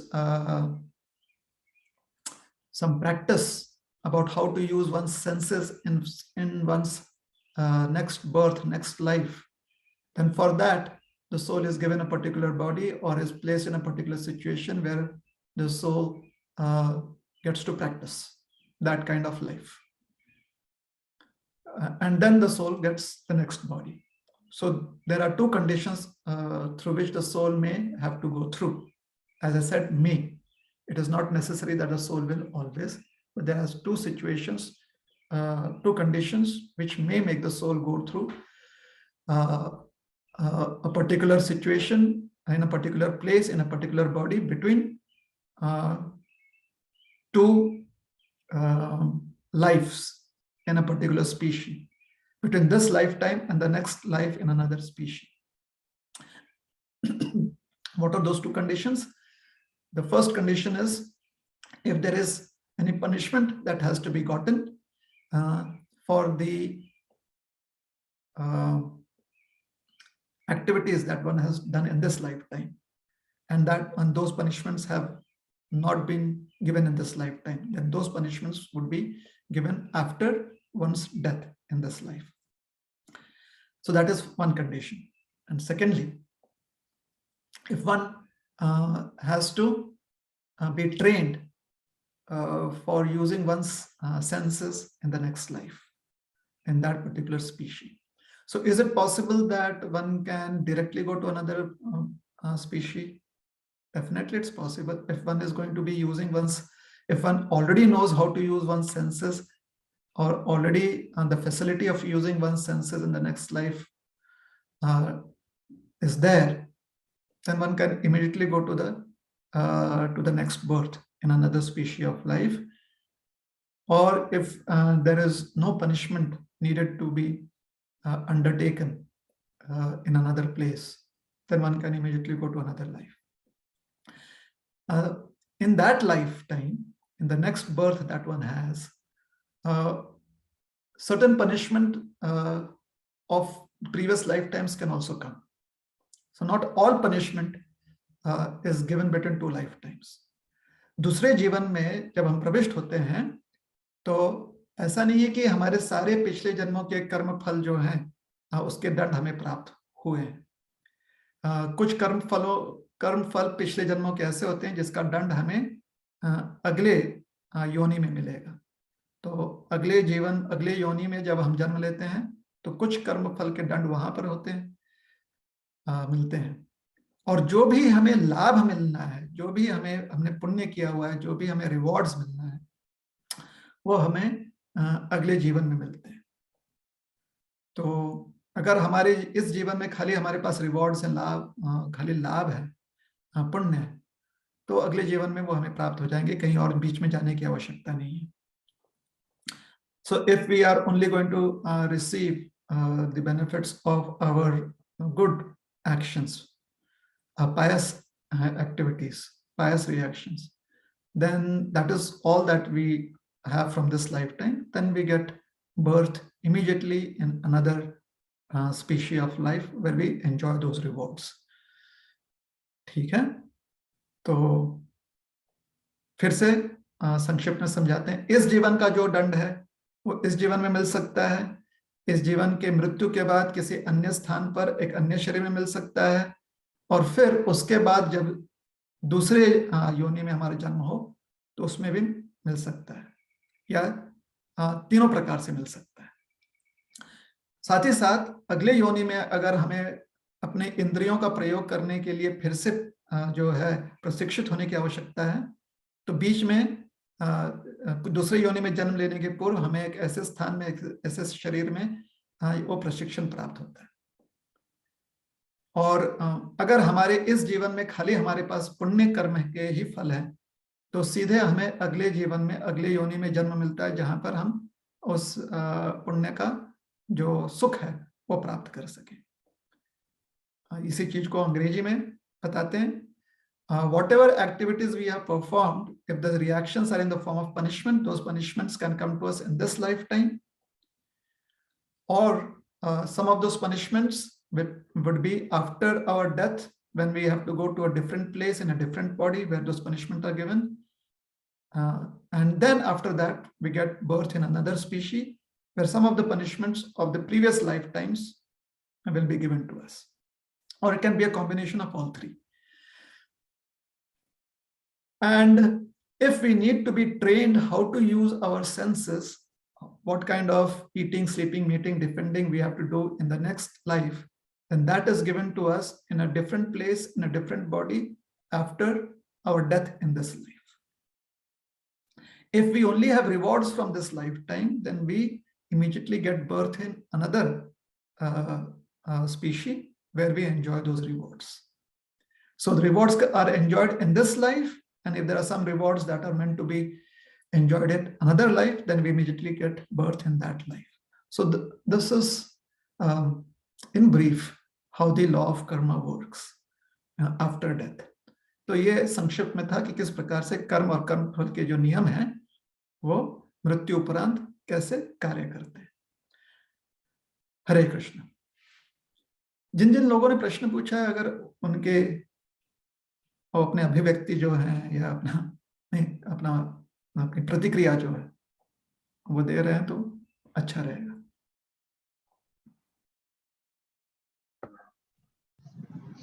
हरे कृष्णा प्रभु जी। हरे कृष्णा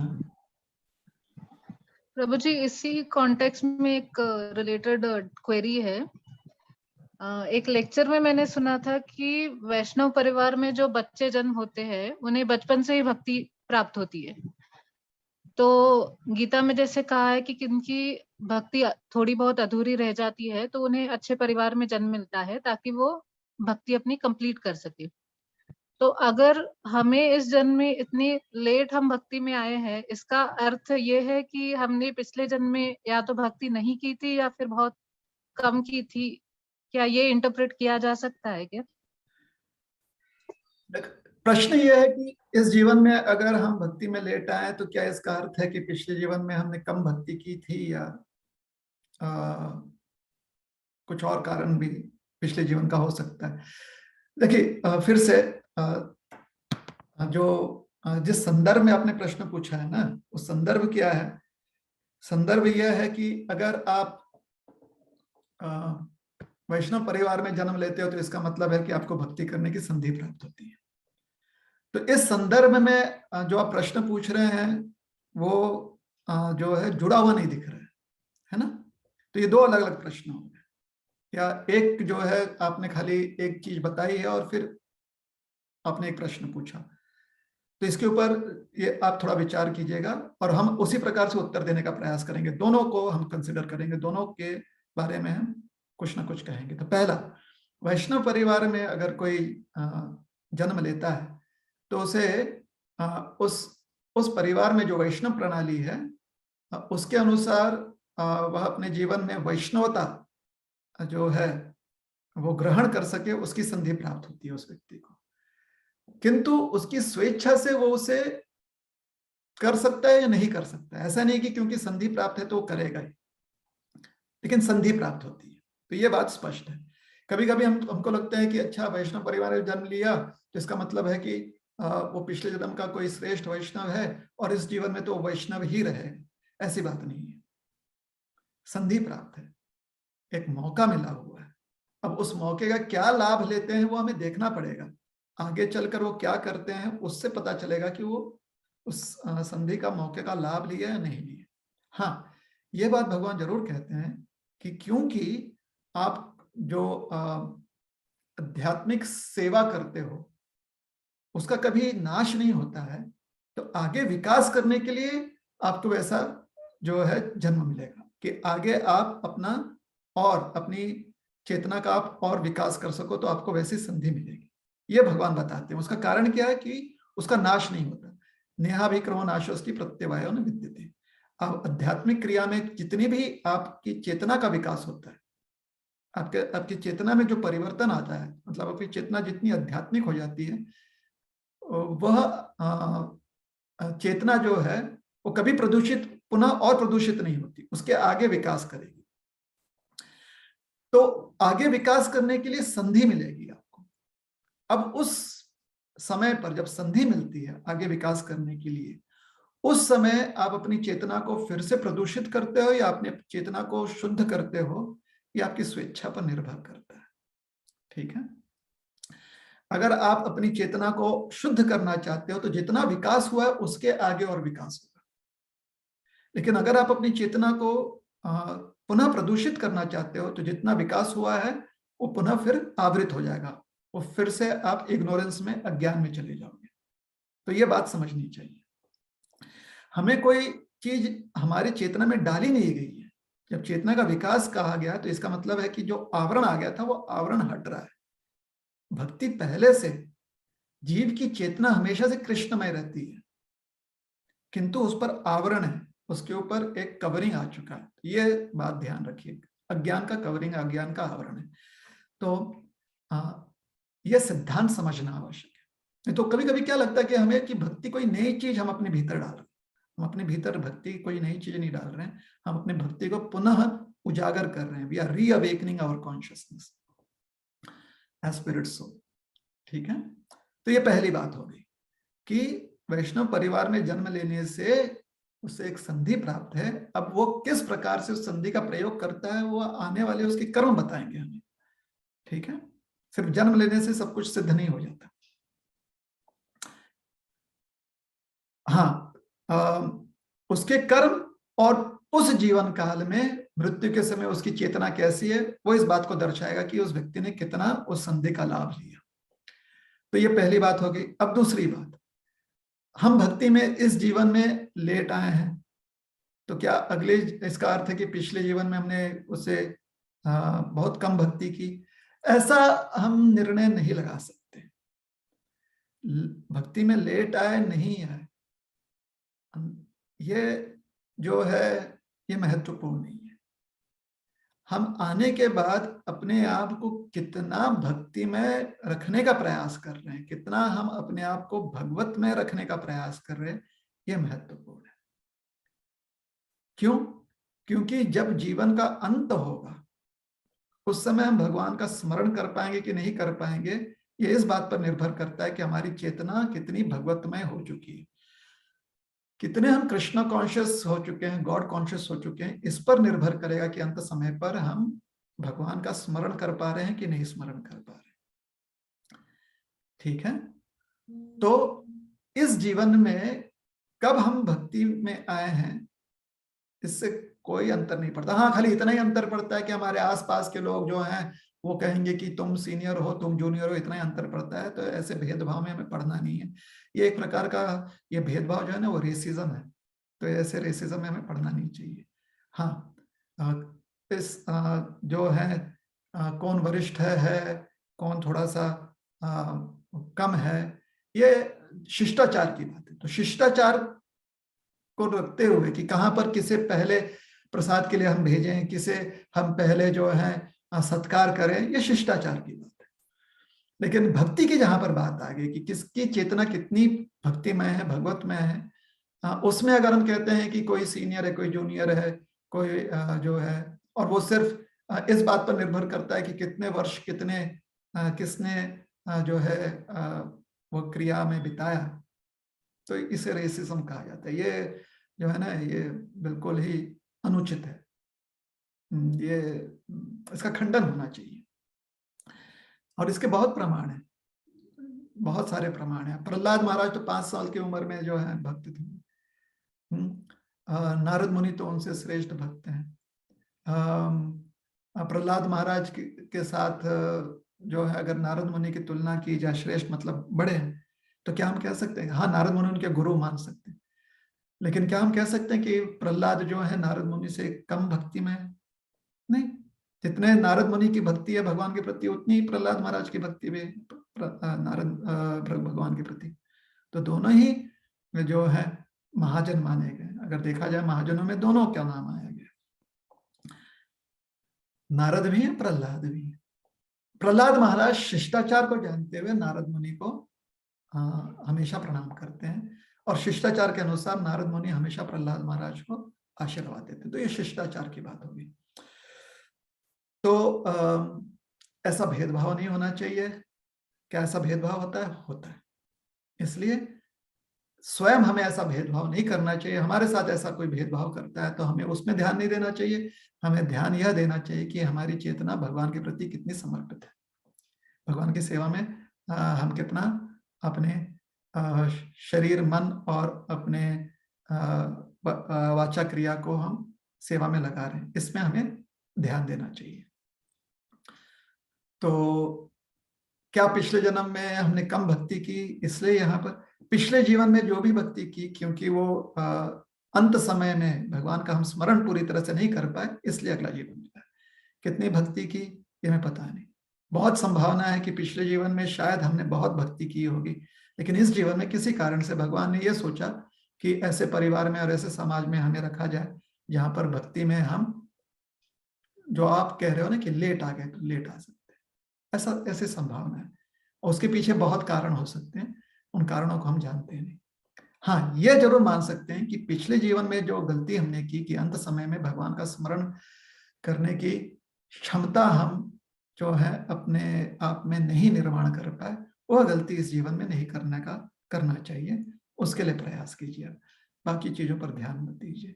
इस संसार में बहुत सारी चीजें जो हैं नकारात्मक रूप से हमारे मन में बाधा उत्पन्न करती है, तो और बाधा उत्पन्न करने का स्वयं से प्रयास नहीं करना चाहिए। हमेशा जो है पॉजिटिव रहना चाहिए, हमेशा एंथुजियास्टिक रहना चाहिए, हमेशा सकारात्मक वृत्ति रखनी चाहिए, हमेशा से उत्साहमय रहना चाहिए, हमें उत्साहित रहना चाहिए।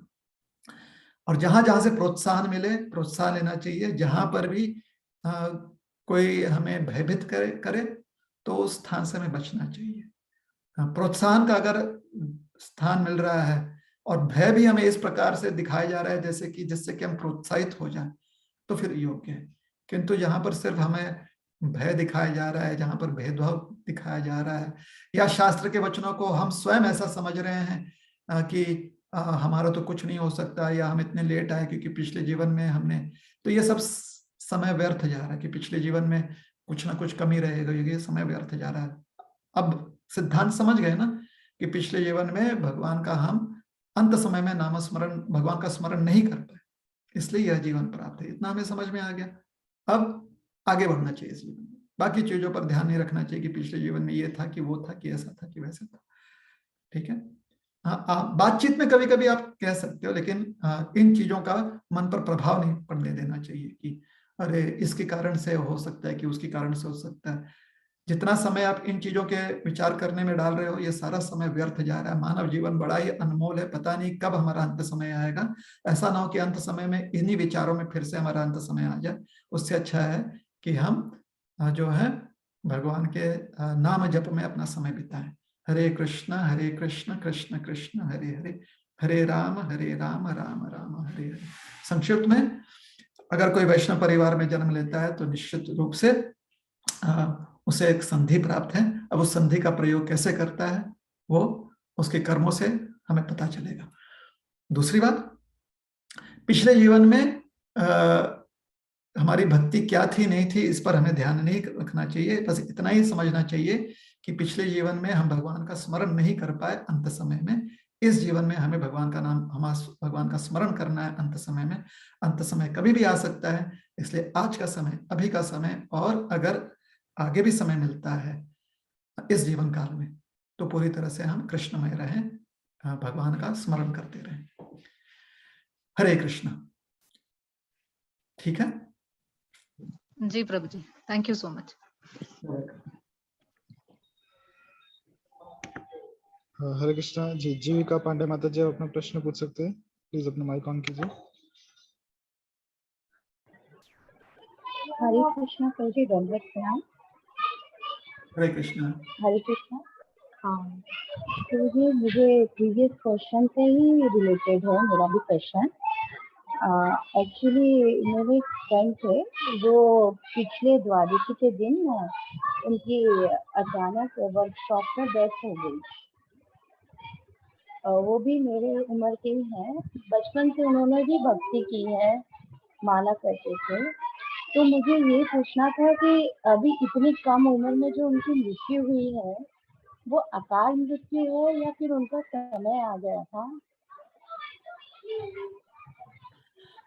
दोनों ही हो सकता है।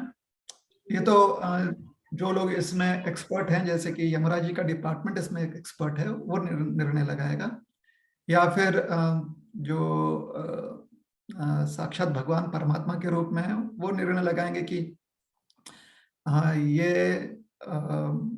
किस प्रकार की मृत्यु थी। जब यमराज जी निर्णय लगाएंगे तो फिर वो कर्म फल का जो बंधन है उसके अनुसार लगाएंगे, और परमात्मा जो निर्णय लगाएंगे तो उसमें संभावना ये है कि शायद ये उनका आखिरी जीवन हो, ये भी संभावना हो सकती है। ठीक है ना। अभी जैसे एक उदाहरण देते हैं कि कुरुक्षेत्र के रणभूमि में बहुत सारे योद्धाओं का अंत हुआ, और कुछ योद्धाएं जो है जीवित रह गए। वैसे तो माना गया कि बहुत कम जीवित रह गए, 8 ही लोग या 9 ही लोग जो है जीवित रह गए, ऐसे मान्यता है। महाभारत भी ऐसे कहते हैं। तो जो रणभूमि में मारे गए मृत हुए, उनमें से कुछ लोग जो है कर्म फल के अनुसार जो है जो पाप पुण्य के उनके फल हैं उसके अनुसार उन्हें अगला जीवन मिल सकता है, और कुछ जो है वो मुक्त भी हो गए, जो ऐसे भी समझाया गया है। और जो जीवित रहे वो अपने जीवन के अंत में भगवान का स्मरण करते हुए या तो मुक्त हो गए, और अगर भगवान का स्मरण नहीं किए तो उनको पुनर्जीवन प्राप्त हुआ। तो किस प्रकार से मृत्यु होती है उसके अनुसार शायद अगला जीवन जो है वो निर्भर करता है, किंतु उस पर मुक्ति जो है निर्भर नहीं करती। मुक्ति जो है इस बात पर निर्भर करती है कि भगवान का हम स्मरण कर पाए या नहीं कर पाए। ठीक है ना।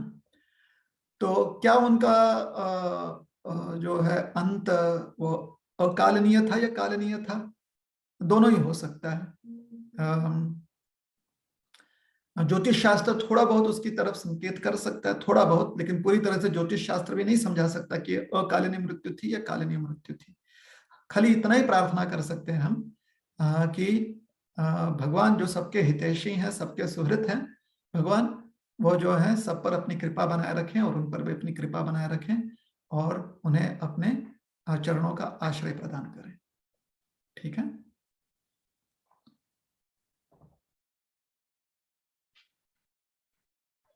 तो जी, जैसे वो उनके माता पिता के एक ही पुत्र थे, और उनके माता पिता भी भक्त हैं, उनकी भी दीक्षा ब्राह्मण दीक्षा हुई है। तो उनके माता पिता के लिए भी ये था कि उनको थोड़ा वो हो रहा था ज्यादा कि उनका एक ही पुत्र है, गया है, तो आगे की उनके लिए क्या हो, इतना प्रार्थना करे कि उनको जो नेक्स्ट अगर लाइफ भी मिले तो उनको भक्त के घर में मिले, ताकि उनकी अगर जो भी है मुक्ति। उन्होंने मुझे ऐसा जस्ट क्वेश्चन किया था। उन्होंने कहा था कि मैंने बताया था आपको क्वेश्चन आंसर सेशन आ रहा है, तो उन्होंने कहा था आप इनसे पूछिएगा कि जैसे वो प्रार्थना करे या फिर भगवत गीता का जैसे दूसरे अध्याय का पढ़ना है वो किया था, वो करे या फिर कुछ और करे? हम जो भी कर्म करते हैं वह कर्म तो उससे हमारे जीवन में जो है उसका प्रभाव तो पड़ता ही है, साथ ही साथ उसका फल जो है वो हम किसी को समर्पित कर सकते हैं। इतनी क्षमता हमारी होती है, कुछ कर्मों की कर्म फल हम समर्पित कर सकते हैं। तो अगर नहीं कहेंगे, उन्होंने जितना भी संस्कार दिया था उन्हें अपने संतान को, और उन्हें अपने संस्कारों में जो है विश्वास रखनी चाहिए कि उन्होंने जो संस्कार दिए वो अति योग्य संस्कार दिए, और उनके संस्कार जो हैं वो फलित जरूर होंगे। तो पहले ये बात की, इस बात पे श्रद्धा होनी चाहिए। दूसरी चीज, अगर वो ऐसा लगता है उन्हें कि उन्हें कुछ ऐसे शुभ कार्य करने चाहिए जिसका फल वो जो है अपने संतान को समर्पित कर सके, तो निश्चित रूप से वो कर सकते हैं। जो भी शुभ कार्य वो करना चाहते हैं, वह कार्य जो है उनके जीवन में भी उससे लाभ मिलेगा, क्योंकि वो शुभ कार्य है, तो उन्हें भी उसका जो है कार्य करते समय उन्हें आनंद मिलेगा, या उन्हें सुकून मिलेगा, शांति मिलेगी, और उस कार्य का फल जो है वो समर्पित कर सकते हैं अपने संतान को। ये संधि या यह जो है चांस नहीं कहेंगे, यह ऑप्शन सभी के पास है। ठीक है, तो पहले अपने संस्कारों में श्रद्धा रखें, जो भी संस्कार दिए हैं वो फल जरूर होगा। और दूसरी बात, अगर कुछ शुभ काम करना चाहते हैं और उस कर्म फल को समर्पित करना चाहते हैं अपने संतान के प्रति, तो निश्चित रूप से कर सकें। जो भी उनकी इच्छा हो, जो भी उन्होंने सीखा है, समझा है, उसके अनुसार जो भी शुभ कार्य वो करना चाहते हैं वो कर सकते हैं। ठीक है। हाँ प्रभु जी, हरे कृष्णा, दंडवत प्रणाम प्रभु जी। बहुत धन्यवाद प्रभु जी, आपका आदेश मैं बता दूंगी जो आपने बताया है। ठीक है।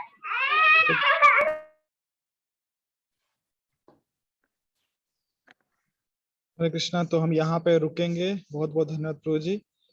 अभी समय आ गया है आज के अनाउंसमेंट्स का। देखो, 2 लोगों का हाथ उठा हुआ काफी समय से, उनका हम प्रश्न ले लेते हैं, क्योंकि वो उन्होंने रेस किया है सेशन में ना जी। तो उसके बाद उनसे करते हैं। शुभदीप प्रभु, अपना प्रश्न पूछ सकते हो।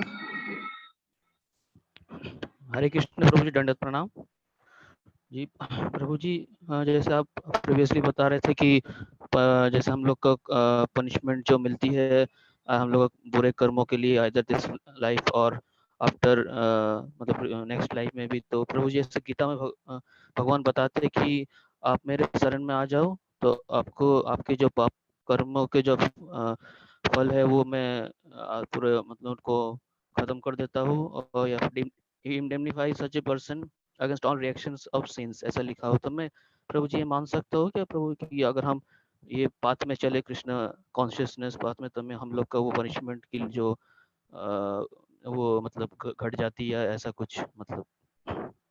बिल्कुल, भगवान का जब व्यक्ति शरण लेता है, और विशेष करके अंत समय में जब भगवान का शरण लेता है, तो उसे मुक्ति प्राप्त हो जाती है।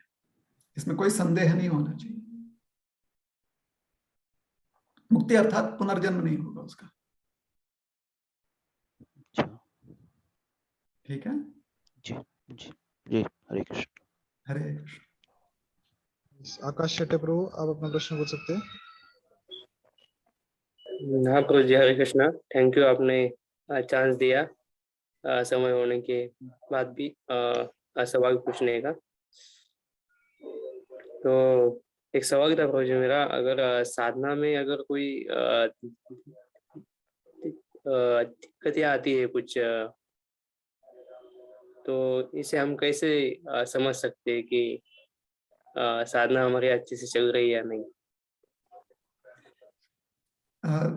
एक साधना का एक होता है औपचारिक स्वरूप, जिसको आप मान लीजिए कि उसे कह सकते हैं कि एक ऑफिशियल कमिटमेंट होता है, उसे कहते हैं साधना का एक स्वरूप।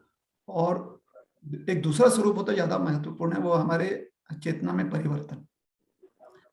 तो औपचारिक स्वरूप जो ऑफिशियल कमिटमेंट है वो करना चाहिए, क्योंकि उस प्रकार का हमने अपने ही आप से या किसी और को हमने एक वचन दिया हुआ है, तो इसलिए वो औपचारिकता आवश्यक है। उससे हमारी जो इंटीग्रिटी है वो दिखाई देती है, जिससे कि हमें हमारा आत्मविश्वास बढ़ता है, हमारा सेल्फ कॉन्फिडेंस बढ़ता है। तो इसलिए जो औपचारिक स्वरूप है, जो ऑफिशियल कमिटमेंट है, उसे करना चाहिए साधना के रूप में। इससे ज्यादा महत्वपूर्ण जो है, ये तो महत्वपूर्ण है, किंतु इससे ज्यादा महत्वपूर्ण क्या है कि वो करते हुए हम अपने चेतना में परिवर्तन पा रहे हैं या नहीं पा रहे हैं, वो देखना, वो समझना जरूरी है। हमारी चेतना में परिवर्तन होना चाहिए। परिवर्तन कैसा? कि क्या हम अपने हर व्यवहार में भगवान का स्मरण या हर व्यवहार को भगवान के प्रति सेवा के रूप में कर पा रहे हैं, नहीं कर पा रहे हैं। ठीक है ना? तो यह परिवर्तन होना बहुत आवश्यक है। वो कैसे पता चलेगा? बहुत आसानी से पता चलेगा। जैसे आप किसी को अपने मन में स्थान देते हो, किसी भी चीज को आप बहुत मानते हो, तो जितने देर तक वो मान्यता बनी हुई है, जितने देर तक वो एक आकर्षण है, आसक्ति है, तो हर जगह पर, हर समय पर, हर चीज में कहीं ना कहीं उसकी याद आती है। तो उसी प्रकार से अगर भगवान के प्रति हमारी आसक्ति बढ़ रही है, तो हर जगह पर हमें या हर कार्य में कुछ ना कुछ भगवान की याद आगे आएगी। या तो हम वहां पर भगवान का किसी लीला का स्मरण करेंगे, या भगवान की वहां पर कृपा देखेंगे, या वहां पर सीखेंगे कि अरे देखो यहाँ पर भगवान हमें चेतावनी दे रहे हैं, या फिर हम भगवान में पूरी तरह से रम जाएंगे। और इसका मतलब जो परमोच्च उदाहरण है, या जिसे हम कह सकते हैं कि टॉप मोस्ट एग्जाम्पल है, वो है जब गोपियां जब बादल देखती हैं तो कृष्ण का स्मरण करती हैं, जब भंवरा देखती हैं तो कृष्ण का स्मरण करती हैं, जब वृक्ष देखती हैं, तमाल वृक्ष देखती हैं तो कृष्ण में रमा जाती हैं, है ना। यमुना का जल देखकर चैतन्य महाप्रभु की लीला में जब वो देखते हैं समुद्र को, खास करके संध्या काल के समय जब समुद्र थोड़ा सा गहरा और रंग काला है, तो उन्हें यमुना जी का स्मरण हो जाता है और यमुना जी के स्मरण में पूरी तरह से मग्न हो जाते हैं। तो यह जो है चेतना, इसे कहते हैं कृष्ण भावना। एक बार श्रील प्रभुपाद जी से पूछा गया, what is Krishna consciousness? Prabhupada ने कहा, to be conscious of Krishna, to be always conscious of Krishna. तो कृष्ण भावना का अर्थ क्या? भगवत भावना का अर्थ क्या है? भगवत भावना का अर्थ होता है कि ऐसी एक भावना जहां पर हम नित्य ही भगवान के का स्मरण करते हो, या भगवत मैं हमेशा नित्य रहे, तो उसे कहते हैं भगवत भावना या कृष्ण भावना। तो बहुत आसान है यह समझना कि हमारे चेतना में परिवर्तन हो रहा है कि नहीं हो रहा है। क्या जिस भी कार्य में, जिस भी वस्तु में हम लगे हुए हैं या जुड़े हुए हैं, उसमें हम मात्र अपना स्वार्थ देख रहे हैं, या अपने परिवार का खाली स्वार्थ देख रहे हैं, या यह देख रहे हैं किस प्रकार से इसे भगवान के प्रति समर्पित किया जाए, या किस प्रकार से भगवान का आशीर्वाद है हमारे लिए और हमारे परिवार के लिए।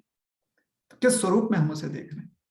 और हमारे पास 24 घंटे हैं, हर घंटे में 60 मिनट है, हर मिनट में 1 सेकंड है, हर सेकंड में नैनो सेकंड्स है ना।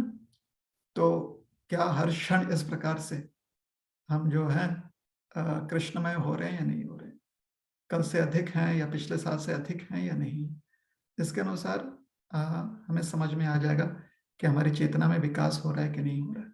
ठीक है। तो साधना का एक औपचारिक स्वरूप है, उससे हमारा आत्मविश्वास बढ़ता है, क्योंकि हमें लगता है कि हाँ, जो भी हमने वचन दिया है वो पूरा करने की हमें क्षमता है, मानसिक और शारीरिक दोनों। और उससे ज्यादा महत्वपूर्ण है हमारी चेतना में परिवर्तन होना। ठीक है।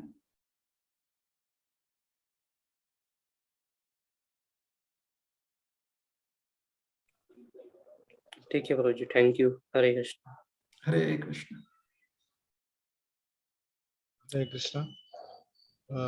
तो यहाँ पे अभी रुकेंगे और कुछ अनाउंसमेंट्स इस प्रकार से है कि इस्कॉन औरंगाबाद की ऑनलाइन गतिविधियों को जानने के लिए आप हमें सोशल मीडिया पर फॉलो कर सकते हैं। इस्कॉन औरंगाबाद ऑफिशियल टैगलाइन है, इसका हैंडल है Facebook, YouTube, Instagram, Twitter, LinkedIn, Telegram. यहाँ पे आप फॉलो कर सकते हैं भगवद गीता के वीडियोस के लिए और अन्य जितने भी भागवतम क्लासेस होती है उसके डेली अपडेट्स के लिए। और प्रभु जी के भी फेसबुक, यूट्यूब और इंस्टाग्राम चैनल को फॉलो कर सकते हैं उनके लाइव लेक्चर्स अटेंड करने के लिए और उनके कोट्स और वीडियोस देखने के लिए, शॉर्ट क्लिप्स देखने के लिए। और अन्य किसी भी सहायता के लिए आप इस नंबर पर संपर्क कर सकते हो 8087032032। आप इसमें मैसेज भेज सकते हो और आपको एक लिंक आ जाएगी, लिंक पे क्लिक करके आप इस्कॉन औरंगाबाद के ग्रुप में ऐड हो सकते हो, जहाँ पे आपको इस्कॉन औरंगाबाद की सभी गतिविधियों की इन्फॉर्मेशन मिलेगी और डेली भगवद गीता का श्लोक और भगवान जगन्नाथ जी के दर्शन भी आप उसका लाभ उठा सकते हो। तो यहाँ हम रुकेंगे और अगले महीने हम फिर मिलेंगे अन्य प्रश्नों के साथ। हरे कृष्णा। धन्यवाद प्रभु जी। हरे कृष्णा। धन्यवाद। श्रील प्रभुपाद की जय। गौर भक्त की जय। हरे कृष्ण। हरे कृष्ण।